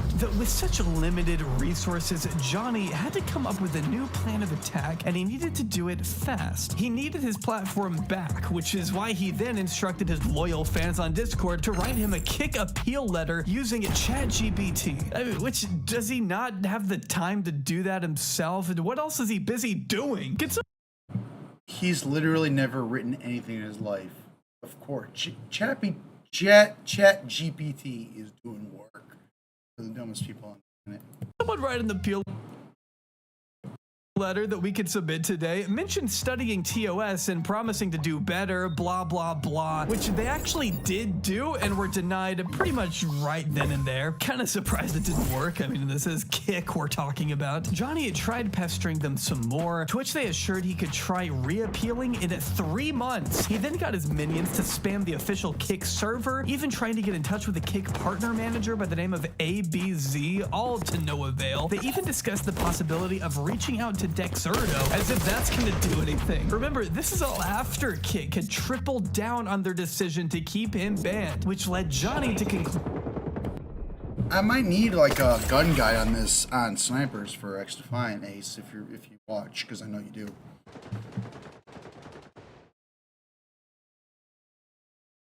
That he doesn't need Kick at all, guys. It's stating, I'll get more money with the Jews in the long run. I can go work in finance now easily. This washed all the Japan shit away. No one cares about that anymore when you're Jewish. His fans then proceed to stroke his ego, telling him he put Kick on the map, when I promise you he was always one of the least significant creators on there. But that didn't stop his little vindictive ass from dropping an entire 20-minute expose on the platform, vowing to team up with Twitch to take them down. Another website that absolutely wants nothing to do with Johnny Somali, by the way. Even labeling Kick a criminal enterprise when claiming he stopped getting subscriber money from them after being banned. As you can see here, Kick is claiming that he is still getting that money. So I guess one party is lying, and frankly, I don't trust the other. Keep in mind that Kick has been more than generous to Johnny, even after the Hiroshima and Nagasaki comments. But let me tell you one thing, Charles, you know the other night I was streaming, you know Kick staff was in the chat? Yeah, the staff. We're on a rhythm, baby. Let's do this. They followed. They said, hey, I think it was a way to tell them. I think it was a way to tell me, like, yeah. Not the owner of Kick, one of the staff members, somebody who works for Kick. They were watching the stream, and I feel like it was a little bit of a like, listen, you're giving us a lot of press, so like, you know what I mean, right? But we're watching. Just like, you know, chill out. But we with you. We with you though, you know what I mean? They were willing to go to bat for him just last summer. It was him who fucked it up. That was still pretty sexy. Thank you, I love you. All up. Yet here he is, refusing to take any accountability and lashing out at everyone else like the child he is. When really the only person responsible for Johnny being in this situation is Johnny. After going through so much of his Discord, I can confidently say that Johnny Somali is just as unhinged behind closed doors as he is on camera. It's not an act. I believe he really is just a sad, pathetic, delusional wannabe comedian who will never amount to anything substantial as long as he can. He does not want to be a comedian. He doesn't write jokes. I'm sorry. Continues on down this path, which he's alluded to doing. Johnny has spoken here about his intentions of leaving Israel and streaming in the United States, Texas, Miami, LA to be exact, stating he has a fleet of white girls waiting. I have the least steady hands this side of the Mississippi. Waiting for him that are, quote, freshly 18. A definitive lie, and a creepy one at that, to make him sound cooler in front of his sexless Discord-dwelling zealots. Despite so many setbacks, Johnny remains convinced he will bounce back and become a YouTube icon one of these days. It's inevitable. And the scariest part is he feels he has nothing to lose anymore. So I can only imagine what he's going to try and get away with in America. He has no strategy to grow online other than to leech clout off of other creators, whether it be Fresh and Fit or No Jumper. I'm sorry, man, but Joe Rogan is not dumb enough to let you anywhere near his show. The fact he genuinely believes he can fall back on being a stand-up comedian in Austin is a prime example of his delusion of grandeur. Like, yeah, man, I'm sure that's a really easy thing to do. You're so good at getting people to like you. He's so out of... I'm sorry. I think about 85% of people who pursue stand-up comedy have no fucking idea what stand-up comedy is. I mean, it's a big number, but... Like, I had a friend once who's like a Joe Rogan head. I'm not, you know, I mean, I love him to death, but fucking dumb dog shit, obviously. But he was like, this is a few years ago, and Brandon Schwab, the fucking Poppy, whatever the fuck, dumb fuck, making everyone think that anyone could be a stand-up. And I had a buddy who's like, I'm gonna try stand-up. I was like, hey, cool, right on, like, whatever. I'm like, so, like, you've been writing jokes? Writing jokes? Writing? What do you mean, writing jokes? That's what comedians do. That's what comedians do. They write jokes, you dumb bitch. Johnny Smelly does not write jokes. If you don't write jokes, you're not a comedian. With his mind, he thinks he can still bounce back and get brand deals. Brand deals? Be real, Mr. Somali. He's burned every possible bridge in the streaming ecosystem, limiting his income source to the point that he's now left to comment on hate videos made about him in hopes that he might soak up 1 or 2 subscribers from that. A venture that I promise will not work no matter how much he tries it. The people watching these videos are not interested in following your day-to-day content, Johnny, but maybe on some level he knows that, which is why he's also put a ton of effort into false striking the people that talk about him. Here he is scheming with his Discord buddies again on how to hire the same company Aiden Ross used to file false claims against commentary channels back in the day. He knows it's wrong, and yet he still does it, directly targeting creators like Oopaville, Decoy Voice, and Tozy. Of course, none of it has worked because they're false claims at the end of the day, and actually he can get in trouble for filing them. But when you're in Johnny's position, I guess you really do have nothing to lose. You can we are throw on the pretty much rhythm, any baby. negative We are adjective sniping. at Somali, and it would stick. He is a racist, entitled, delusional, pathetic, moronic nuisance who will go nowhere in life. He is nothing. He is a nobody. And the way I see it, he has 3 paths left. Leave the internet, get locked up for an extended period of time, or continue to stream as normal and get his shit pushed in everywhere he goes for all of eternity. His choice. Or he gets elected to the European Parliament.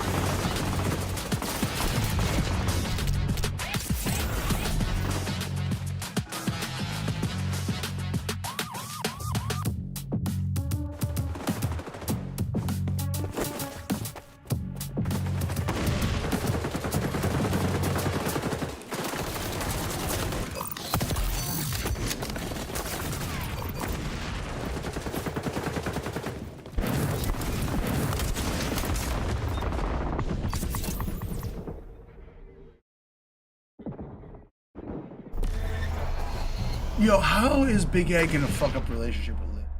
How is he gonna... Like, I'm gonna be honest, like, I'd be pretty happy with someone like Liz. And, I mean, I ain't the sexiest motherfucker, but Big Ed ain't got shit on me. Big Ed's a fucking weird looking bitch. I'm pretty.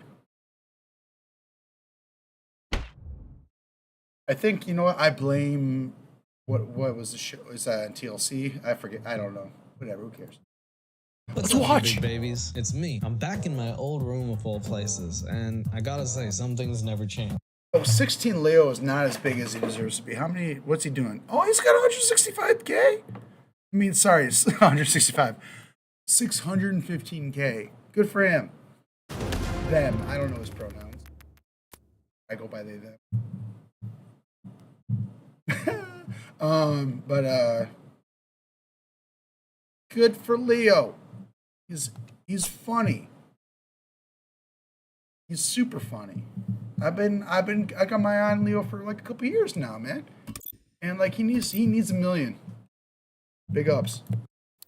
I miss the art, but what I don't miss is the fact that some things never change. All right, chat. All zero of you. What's the best map in XDEFIANT? I'm saying Arena. I'm sorry.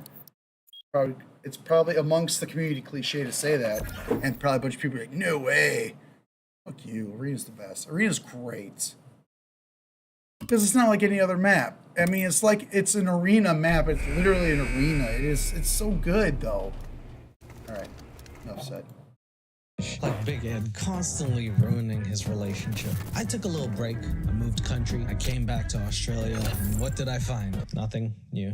Just the necklace man ruining his relationship one step at a time. I finally had time to catch up. Finish the sniper challenge by sniper. It is every bit as bad as I thought it was. I don't fully remember where we last left off. We're gonna have these MR kills. His marriage, but now we get to see the aftermath. I thought it was done. I thought the series was over, but apparently there's more episodes. TLC is milking this like a cow's titty. I don't think that's what they called it. I wanted to finish this off because we started it, and quite frankly, I want to see this thing die. So let's watch Big Ed ruin this even more. I've never seen a man dig a hole that if he went into, he could never recover from. He's digging a well, honestly. Before we get into it, if you'd like to subscribe, I would absolutely love that. It just feels nostalgic to be back. Also, follow me at 16Leo on my Instagram. That way you can give me ideas for the next video. Got a few good ones coming. Let's pick up where we left off. For anybody who doesn't know, Big Ed is a bowling ball that came to life. He married way too many people, and he is trying to marry a girl. I feel like talking. I'm in a talking mood, chat. All zero of you. I just feel like talking. We'll keep the video off. I'm feeling like even we're gonna. I was distracted. What's going on here? What's going on here with the wood?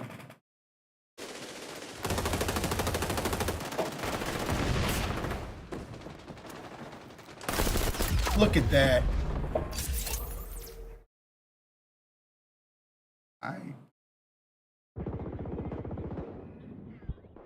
We're just gonna cut that part out. Thank you. Let's see if the cat comes in with a shot. Nope. Nope.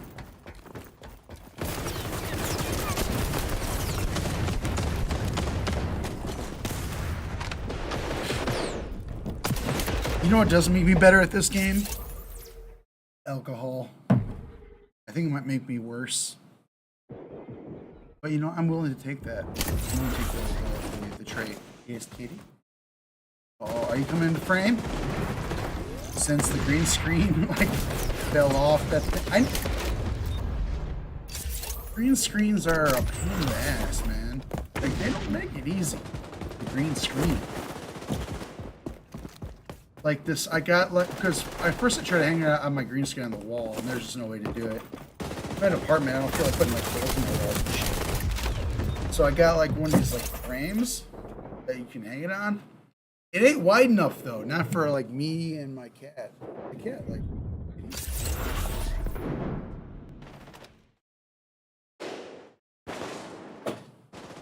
Gotta get my cat in the frame here. Oh, hi. He's in the frame. It's hard to get the white shot. And I like put it up on my lamp, but it keeps falling because it's just rigged there. It's not good.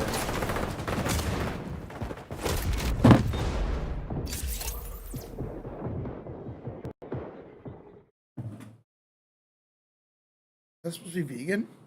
If I was gonna get killed, I would rather it be by a vegan.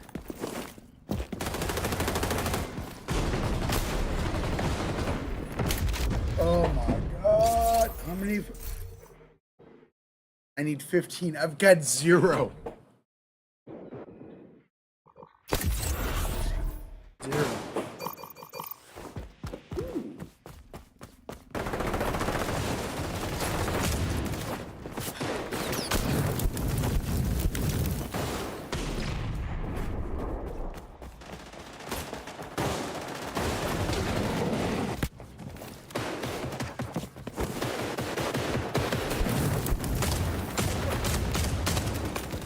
I just ain't got it tonight, chat. I'm playing like it's like the first time ever seen an arcade shooter. Hello? Speaking of scene, get shit on us.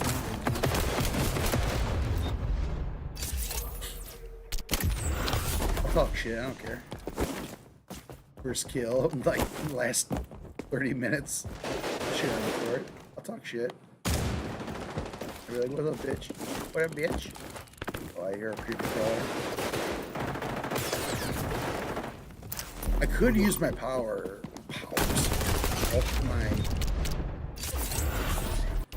I'm having an off night, chat. I'm honestly glad no one is here to see me emulate myself. That's the best part about having no viewers, is that you can emulate yourself. And no one will ever know. You get all tongue twisted and stupid. Ain't shit. Ain't no one knows shit. None the wiser. Let's go! Another kill! Woo!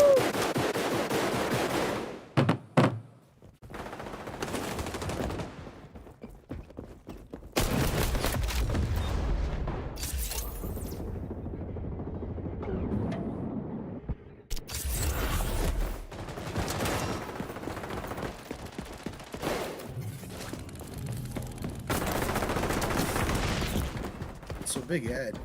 Why is he still? Remember when he was on H3? Like back when they were like still in the old format? Yeah. Oh, that guy's got legs. Out legs. Back out legs. Where is all the enemies? Hello? I won't know until they kill me.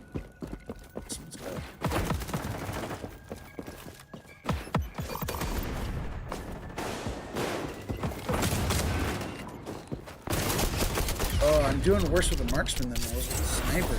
Oh, you know, what am I doing with the sight on? Maybe I should put on a different. This sight's like big and chunky. And I'm not a big fan. Yeah, no. F this. We're gonna edit this. We're gonna go to the optics. Whoa! Look at all these objects. Holy shit! 12? We're gonna go with the 4. We're gonna go with the 4. Let's not get silly. You know what? Forget it. We lost because of me. By 2. Oh my god, I'm so sorry. I'm so sorry, team. Because I'm not even going to look at how terrible the performance was, because it was terrible, will be putting it lightly. It was pathetic and painfully bad. Thank you. I showed up. Yay. See? Look at that. I showed up. Just cover the clip. Call Liz, who's half his age and also half his size, but now he figured out that he doesn't actually like her. A few months before the wedding, after Leo, I don't even need to go against my head. Would. They agreed to get married. So he eventually called it off, and now we have to deal with the aftermath of how Big Ed is going to handle the situation. Why did he call it off? I think it was over something stupid, but we're gonna get the actual answer now. So this is Big Ed going to meet with Liz and talk about why he doesn't want to date her, marry her, or even look at her. I don't even know what I'm doing. I need to get done with this marksman so I can move on to LMGs and actually maybe Delete that. I might have to jump on NW3 with my buddy. We'll see if he texts me. I mean, 7:30. This is normally around the time.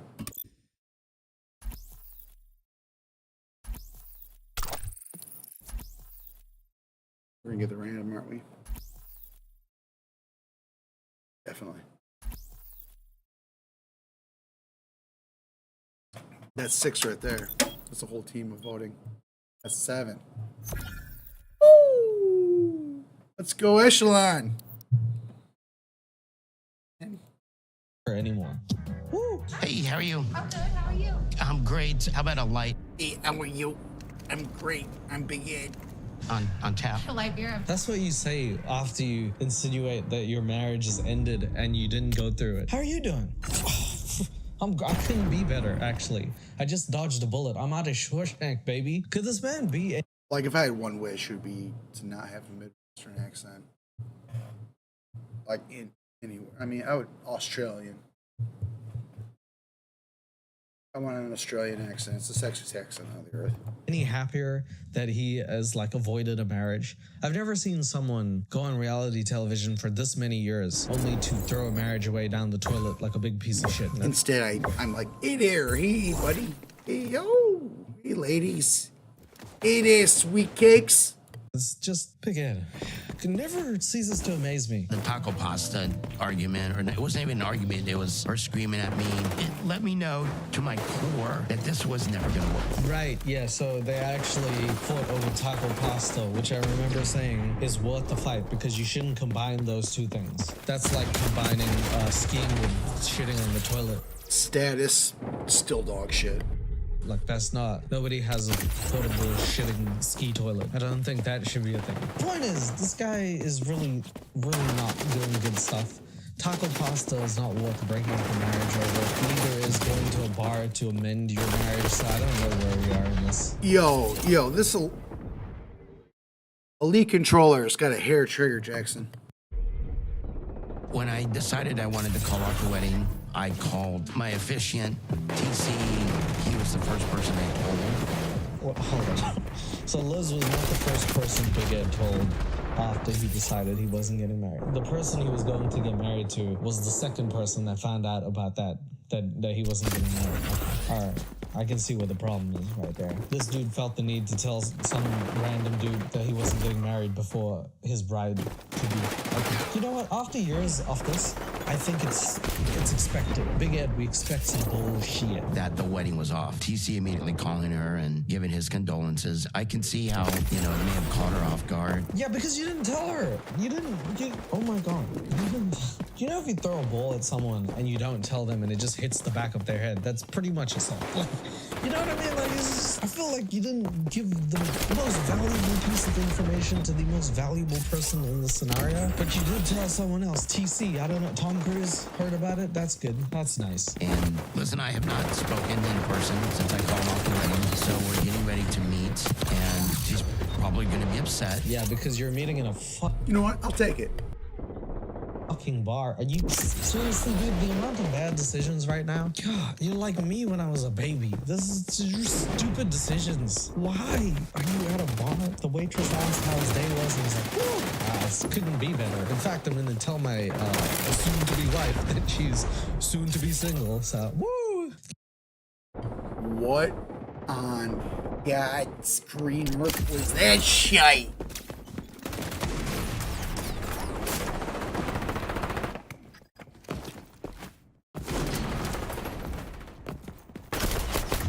Yo. Hold up.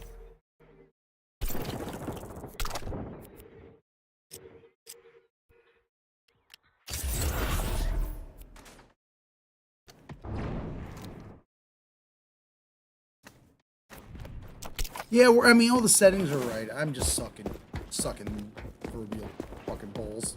Thank you. Give me 2 beers. I do over a face-to-face. It sucks when you know it's not going to work. It's, I want to talk about it. It's a combination of things, I think. All right, I'm a little high. I'm going to have to admit to Chad. What we got? We got one viewer. Hi viewer. Hello. What was I saying? Oh, I'm playing like dog shit. That's what I'm talking about at the moment. Play dog shit. And I was trying to like explain why to nobody, but now someone's here. Oh, you're gone. Bye. I appreciate you stopping by. Love you. Let's see. So I'll continue. I work. I'm a little tired. Look at how like shaky my thing is. How did I pull that one off? That's what I want to know. I had a concurrent viewer. Oh my god. I'm like fucking making it. Woo! Hello. You bitch. You dumb bitch.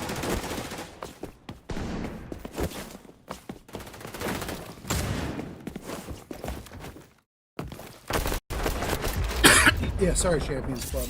Hey, if I have a viewer in here, type something in the chat. Say hi to me. It'd be fun. It'd be fun for me. Because like I'm just playing like dog shit. Dog water. And I need to be entertained.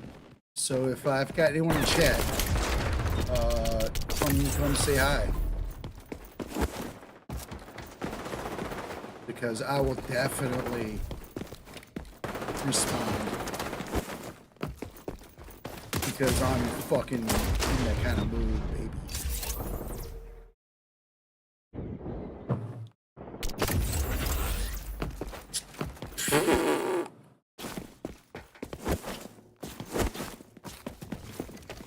Oh boy. Oh boy. Oh, hello. Boy!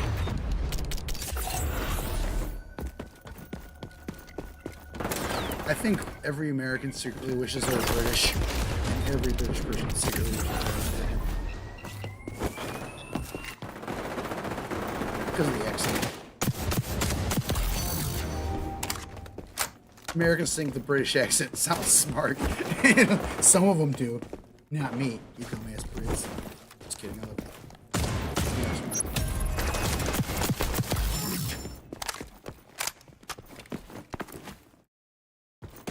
I'm actually ethnically British. Even though my name is Sean, and I'm like totally Catholic coded. I'm Methodist. My parents are just dumb, or were dumb because they're dead. Thank you. Can you believe it? A fucking Anglo being named Sean, S-E-A-N. That's what my grandparents hated me. British ass grandparents were like, why is his name Sean with an S-E-A-N? Like some Irishman. Not Irish. Not Irish. From Chicago, I talk like this. Not Irish. I could tell people I'm Irish, they would totally believe me. But you shouldn't. Because I'm not. No communion. No, I think I went to one or two. I've been to two Catholic masses. One of them was in Latin or Spanish.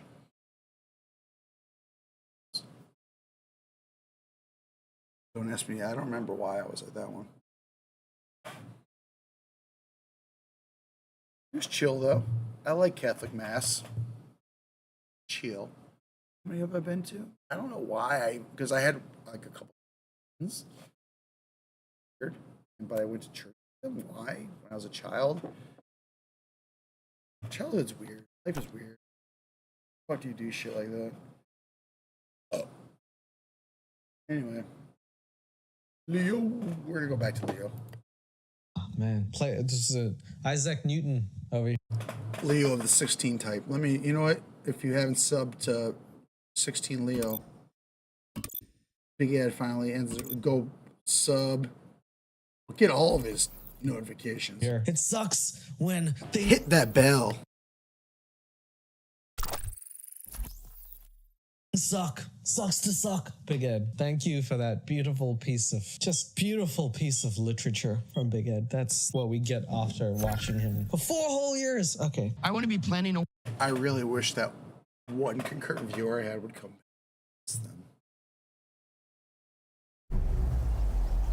All of my heart. Whoever it was, one person somewhere in this world popped in to say, "Hey, Sean SP666, how are you?" Like, I'm great. Now that you're here, I'm great. Come back. A wedding, but you can't plan something that you know is going to fail.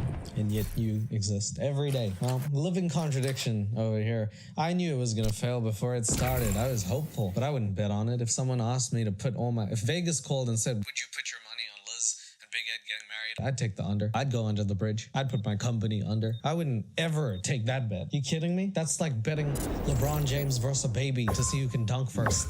It's a given, you know. That was never gonna work out. I just didn't know how. Taco pasta, though, you could have given me a million opportunities to say why this wouldn't work out. I would have never chosen taco pasta. Paid for everything. Got us. Shut up, Big Ed. Big dummy. Big dumb Ed. Big dumb no neck Ed. Now there's anything wrong with not having a neck. His absence of neck is unexplainable. But honestly, I'd rather be Big Ed than Nick Merckx. I'll just say that right now. 1,000%. Any day of the week, twice on Sunday. I would rather be Big Ed than Nick Merckx. Of the two no-neck motherfuckers. The two biggest no-neck motherfuckers on the internet.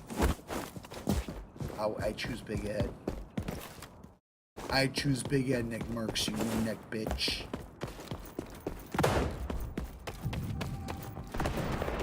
You don't even play XDEFIANT, man. Girl goes play Elden Ring like a nerd. And I'm over here fucking playing XDEFIANT like a goddamn Chad.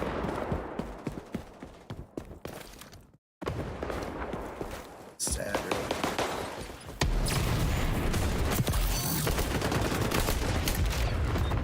Real sad. You transphobic, not playing XDEFIANT, me. Trans ally, trans, non-binary. Playing XDEFIANT, like a Chad. Killing it.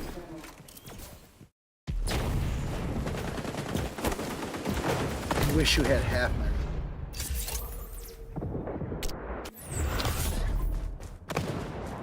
You know, I'm not even gonna say. I'm not even gonna talk about your. You know, I can't. I won't. That's just true. I could go there, but I'm not gonna because like I'm a bigger person.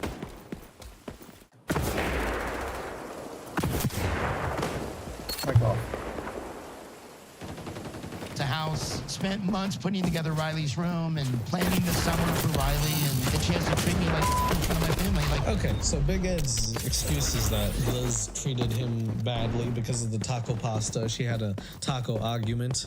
She threw the spaghetti all over the place, something like that. Mom's spaghetti flew out of her hands. I don't know, but from what he's saying, literally, he bought her a house. He moved halfway across the world. He did this. Do you really think taco pasta is going to be the defining end of a relationship? Doesn't this sound like a man who already had it in his head that he was clearly going to end this? Because you don't do all of that stuff just to break up over taco pasta. Your relationship should be able to withstand two foods that come together. Come on.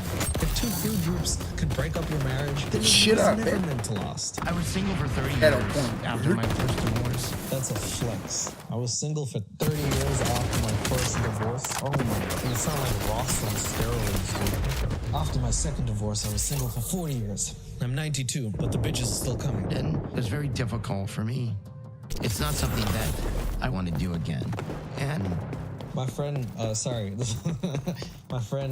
first time I watched Big Ed, my friend told me that he doesn't bend when he sips. He brings it up like this, and I couldn't unsee it. It's really funny. I feel like most people do this. He has to do that with his you know, you think you have life. Yo. I am... Something's up. Maybe I just need to, like... pen right now because like I feel like my aim is just so bad right now.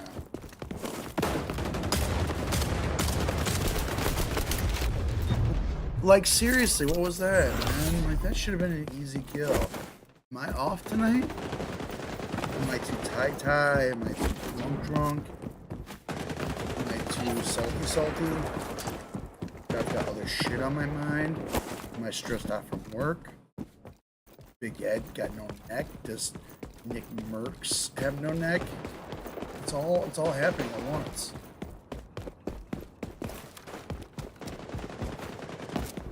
The real question is Big Ed like transfer? Because if my man's an ally, then we got a clear winner here. He is definitely more of a man than Nick Merckx will be. A no-neck man. Let's get going. Professor.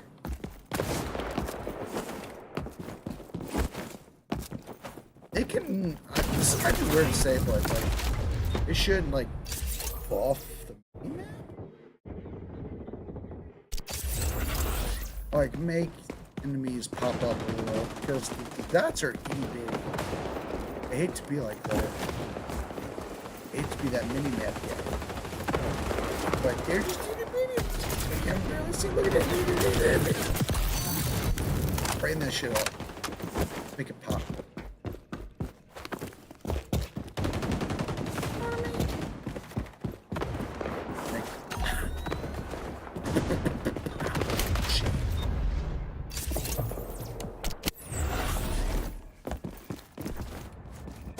Say 50. Okay. It says 55. Huntington? What's your name, homie? I'm too old or too slow or just not meant to be read because I can't see shit. Okay, does this say on God? On God. Yo, on God, man. On God, dead ass. Sorry, I love Gen Z like a thank you. Thank you, Mark, for challenge over. I love Gen Z, but on God and Deadass, they both need to go. They're both fucking dog shit. I hate them with all my heart. Oh God, shut up. God. Sounds bad. You're dead ass. No, you're a dead ass. Sounds stupid. Sounds stupid. I don't like it. Dead ass. Your ass is dead. Oh, no, we're going back.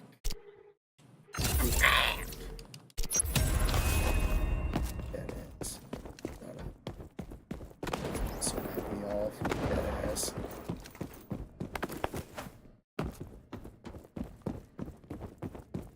I mean, I'm sorry. I mean, it's pretty funny with Gen Z right now. They think they're like discovering a bunch of shit. They're just like everything that they're coming up with has been we've covered it, y'all. You're all like putting your own little super corny mix on it, and it's fine. I love you for it, but some of it's just straight cornball shit. Dead ass sucks. What else sucks? What else is Gen Z do that's corny? Wearing t-shirts like Thrasher shirts. You know, back in the 90s, if you weren't a skater and you wore a Thrasher shirt, someone would kick your ass. They'd be like, you're fake. Being real was real important back in the 90s, 2000s. Like, being real. Like, actually not being hypocritical and doing what you want to do. No, I guess that doesn't matter. It's cool. I'm just playing. No. That's definitely stupid. You get beaten up a shirt or a hoodie. That's dumb. But y'all think about it. You are all corny for it. I see a Thrasher shirt, I'm like, that's a corny person. Unless they have like a hidden wall of skateboards, they're corny.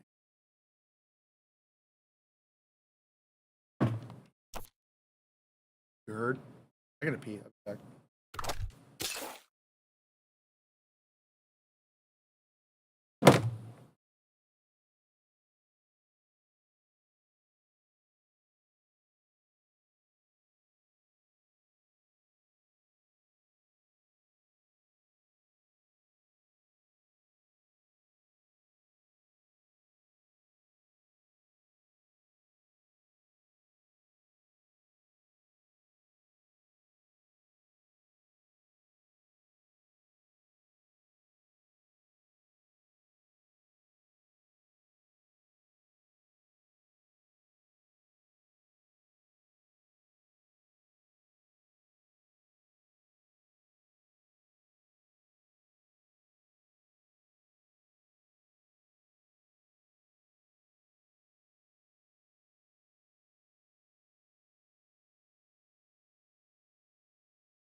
So like the internet killed the underground, right?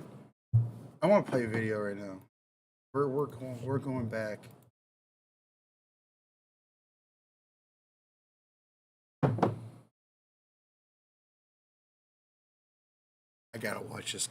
On your. I want to smooch you, but not now.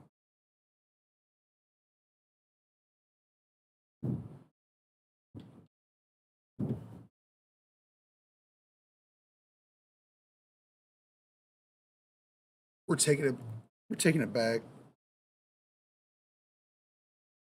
This is back, what year? 17 years ago. 17 years, 17 children. Pretty much anyone who might be watching this, or no one's watching this, children. But this is when like things like not being a sellout, keeping it real, keeping it underground, when it actually meant it means nothing now. This is pre-internet, obviously. I mean, 17 years ago the internet was around, but when this came out, this was just before the internet was a thing. And like the only way you heard this shit was like from tapes and CDs and shit. That shit's gone. I mean, I feel bad for kids because now everything's super easily accessible. Before it was like actually special, like find something. Anyway. Hardcore madness.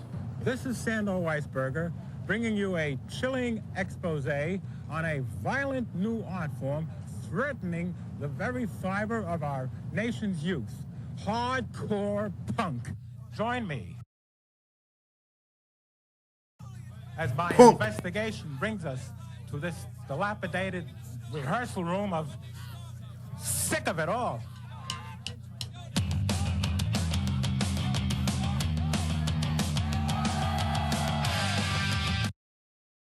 Probably can't play this music because it'll get me claimed.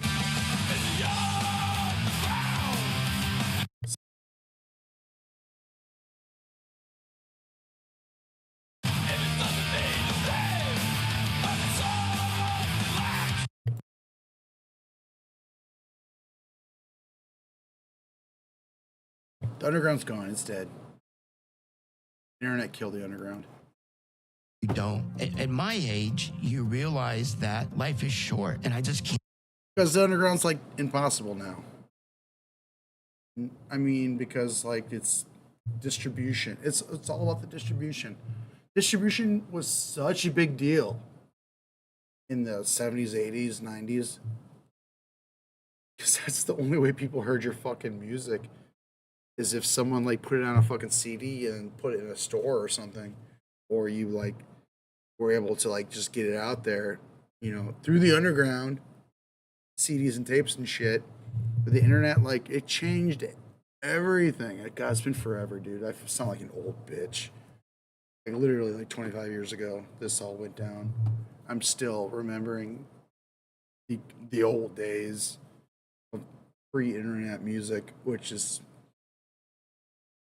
It changed. It literally Like, it was the most catastrophic, but in a good way, change to music. Can't marry Liz. That's a quotable. At my age, you realize you can't marry Liz. That once you get to 58, you realize you cannot marry Liz. Liz is unmarriable. I got to the age where I just said, fuck it, I'm not.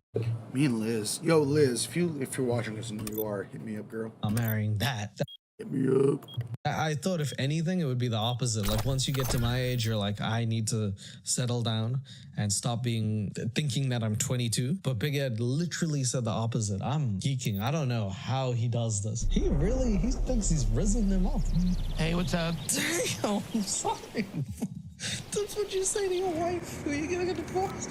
Hey, what's up? That's like your homie, your friend, that's when I call my homies, I'm like, yo, what's good? Well, if he added bruh at the end, what's up, bruh? That would have been like the icing on the disaster cake right there. And she's already mad at him. So the two start fighting mostly over the place which he wants to meet up, which is called the Boar's Nest, which I'm the palest person on the planet. Look at this. Fucking blinding hands. Is very appropriate place for Big Ed to be. So they're fighting over that because it's a bar and that's the place that they want to talk about their relationship. Well, at least Big Ed does. I think Liz has a point. They also bring up the child, Riley. She is the nicest person in the show, and I feel very sorry that she has to deal with both of these boneheads at times. The Boar's Nest is not a healthy place to have this conversation. Are you listening to what I'm saying? You sound like my mother.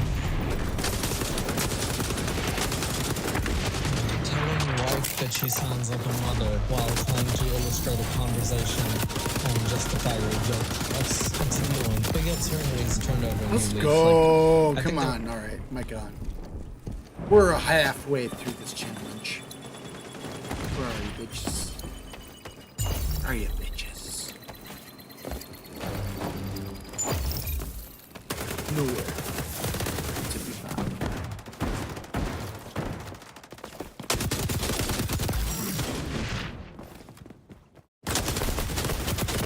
We're making it work, baby. Making it work.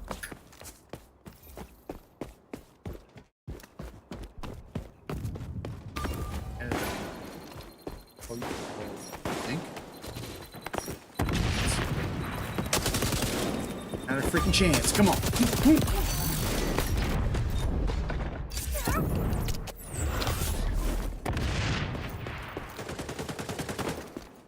Come on, team. Let's get through.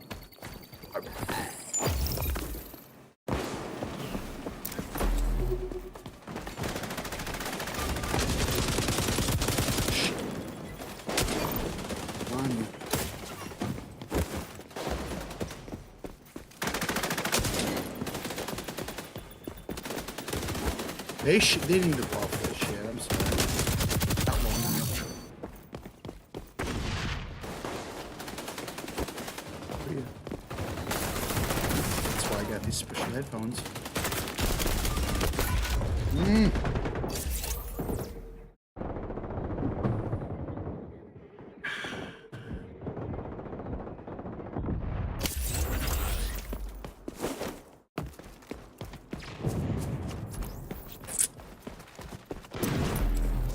Radar out. I see you, bitch. Hell yeah. Oh yeah, challenge over.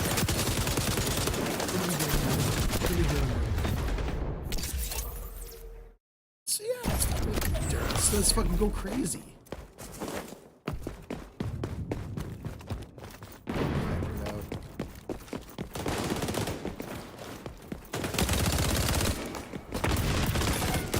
That is a little mag. Do I have anything I can put in there? Ugh, no. Ugh.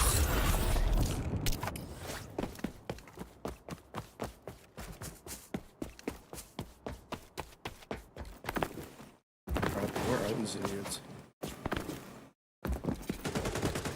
Number 12.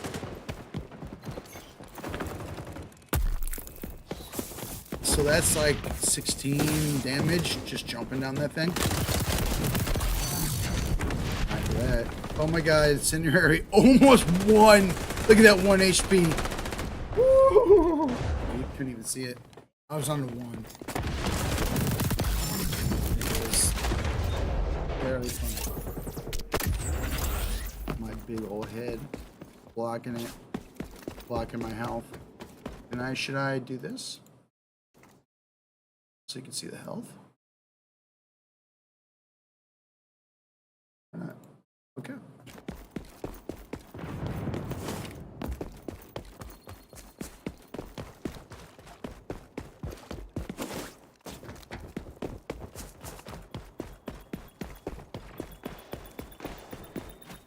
See an enemy? No?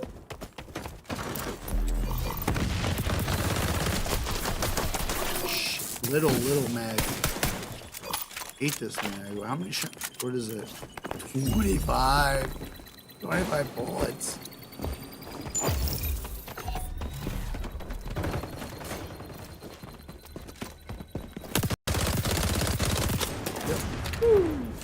Can you even get a kill with this many bullets?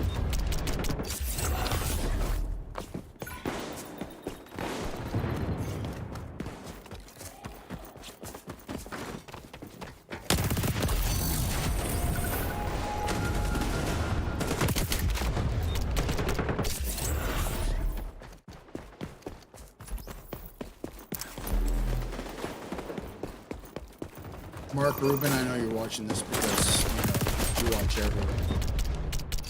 Good job. Particularly with this Kim O'Brien rank up decision. The community has been a bunch of biggity bitches about it. I'm gonna be honest, man. It's embarrassing. I would have kept it where it was, but I 100% understand why they converted some of this stuff. I was... If you're watching this, I just want you to know, I was totally cool with your first initial change. I would have grinded that shit for fucking ever. I don't care. Call of Duty is doing shit out of me at the moment. And I would grind extra fun all day now. No cap.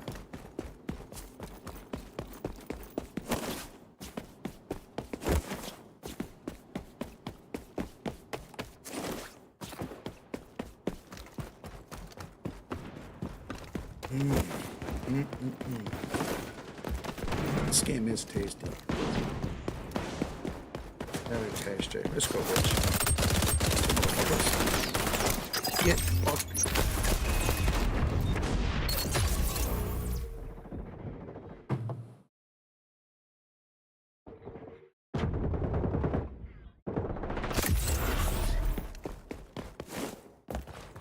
Ooh, look at this. Team. Let's do it. You know what to do, internet. You cat B, please. Anyone? Captain B? Alright, I'll do it. Since y'all a bunch of bitches. Oh, look at that. All took. Thank you. My buddy has not hit me up to play MW3 yet, so I'm just gonna assume he's off tonight.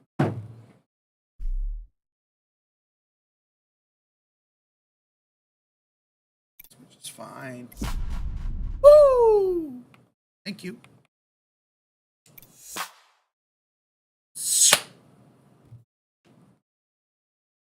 Every time I hear that clap, it makes me want to eat.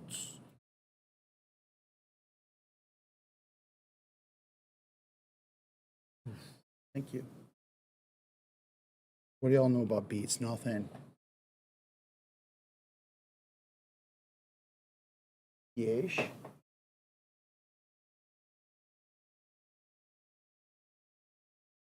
Get in that shot, baby. Get in that shot, baby. It's super annoying that it keeps on giving me the battle. This screen. I'm done. I've been done with it for a minute, y'all. Thank you. Season 1, please. Anytime. Yes. Oh, you're the cutest. You're cute. Right? Am I right? I'm all right. I'm all right. I'm all right.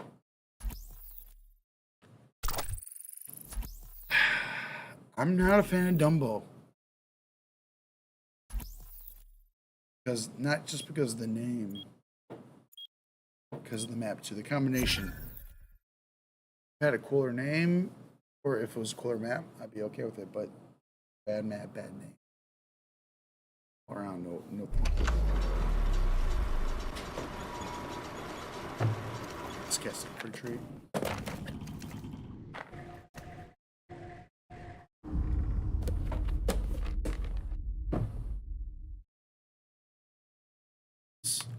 I finished challenges, right?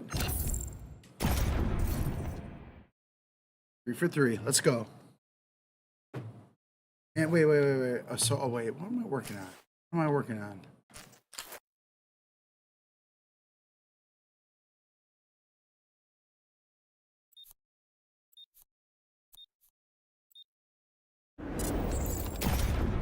Let's just keep grinding on these candles. Sweet baby. Sweet baby cakes.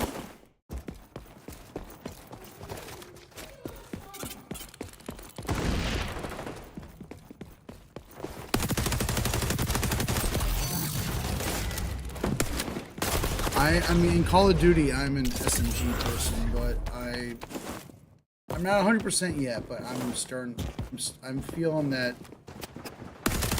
XDEFIANT is an AR type. Their AR is superior.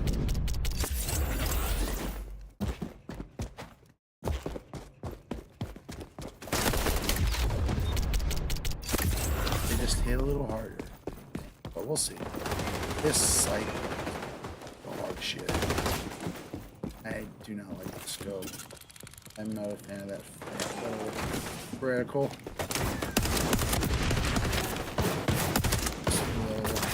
Chill, be cool. Yeah, I don't know. That was on me. That was I'm trying dog shit move. Surrounded.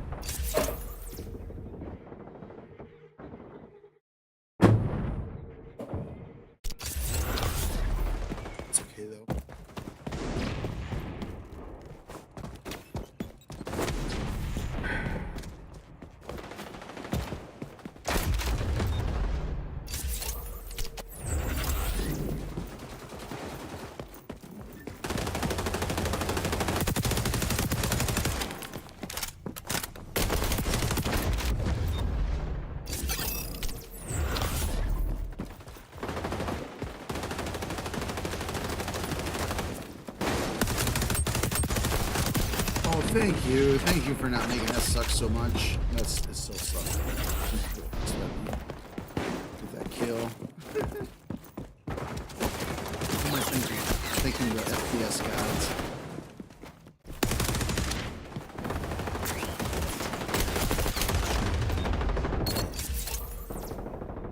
91 tomorrow. Jesus.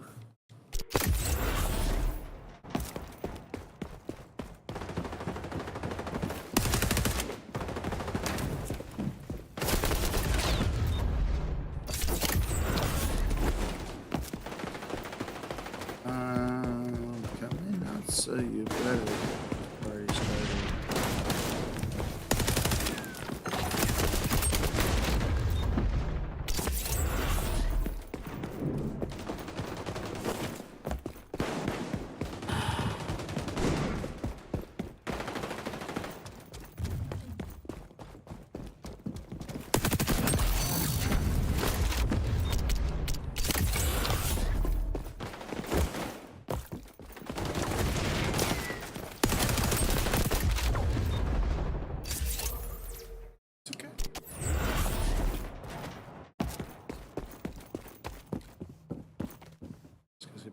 Gas tank on the back.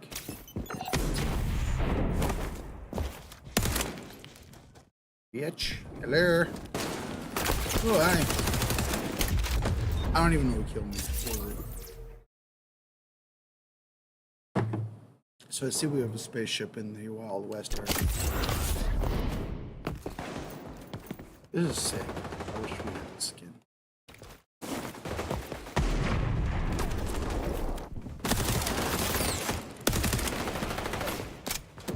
I think it's my drinking. Honestly, I'm like, it's causing me to feel very bad. Maybe I should do a sober stream more.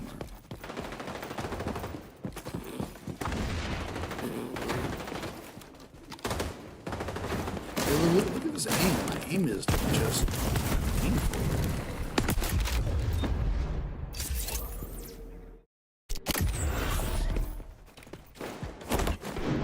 Don't drink and snipe, kids. I'll lead you down a bad road. Sucking ass.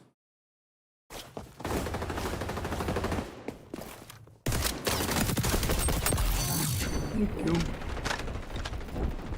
John Slade for my bullets, bitch.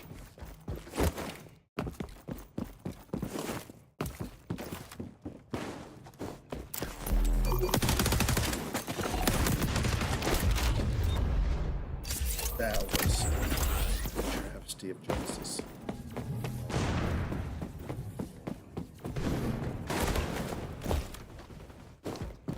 I am playing so bad.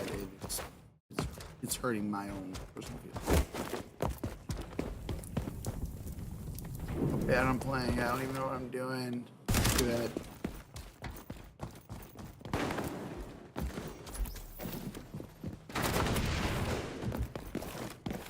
Hi, so I'll shoot you for it.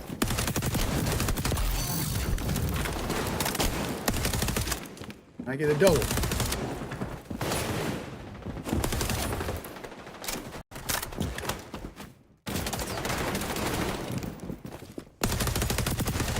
Oh my god, I'm just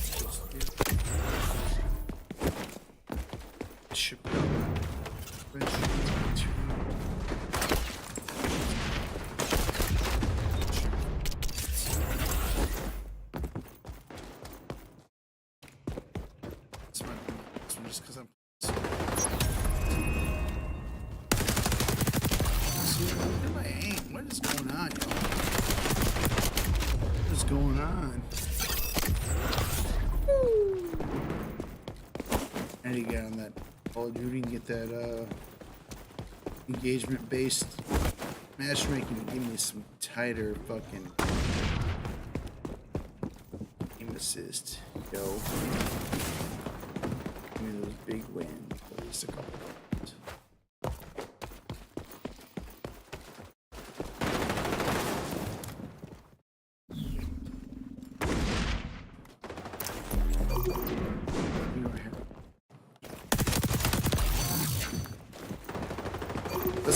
This is why this is the only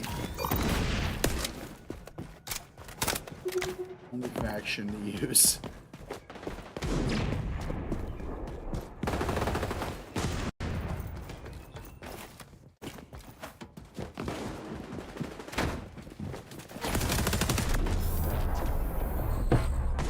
That's what that loss. That was terrible. Ooh. Simple Joe. Hank.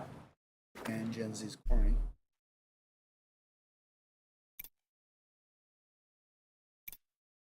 It's a Hendo, not that dev boy. Super CKY. It's gotta be, right?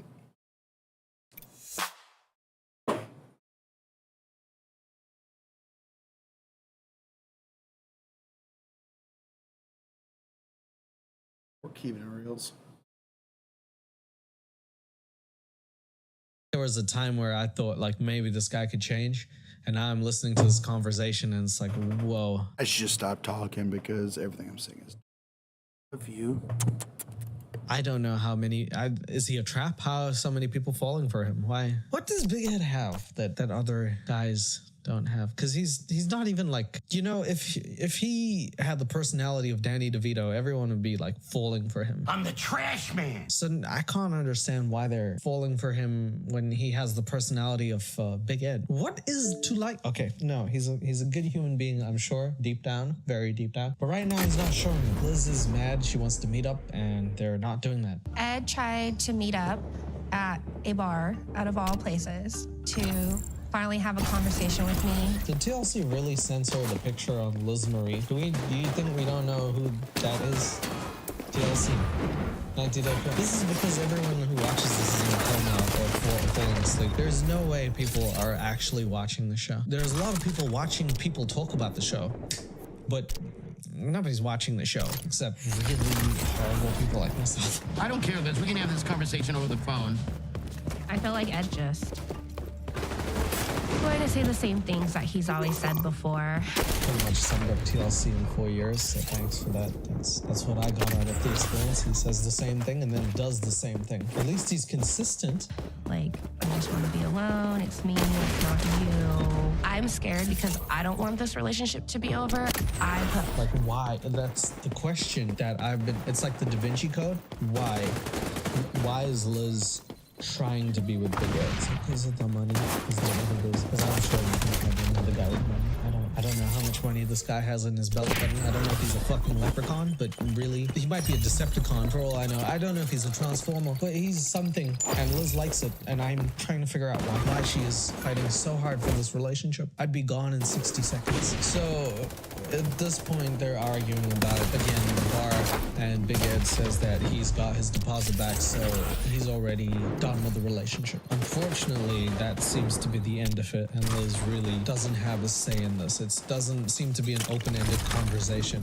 A lot of the times in the 90 Day Fiancé tell-alls, Big Ed seems to have his way, and he says this isn't going to work out, and then during the off-season, somehow things get better. So this is kind of what we're seeing right now. We're not meant to be together. That's all this is. We're not meant to be together.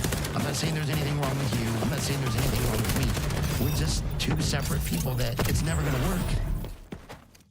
What the hell, man? You could have said this 3 years ago. Why did you drag this out? Why did you drag your nuts across the sand for that? You dragged your nuts through so much glass, and I'm the one who felt the pain. How does that work? Oh my gosh. Dude, it is such a weird thing for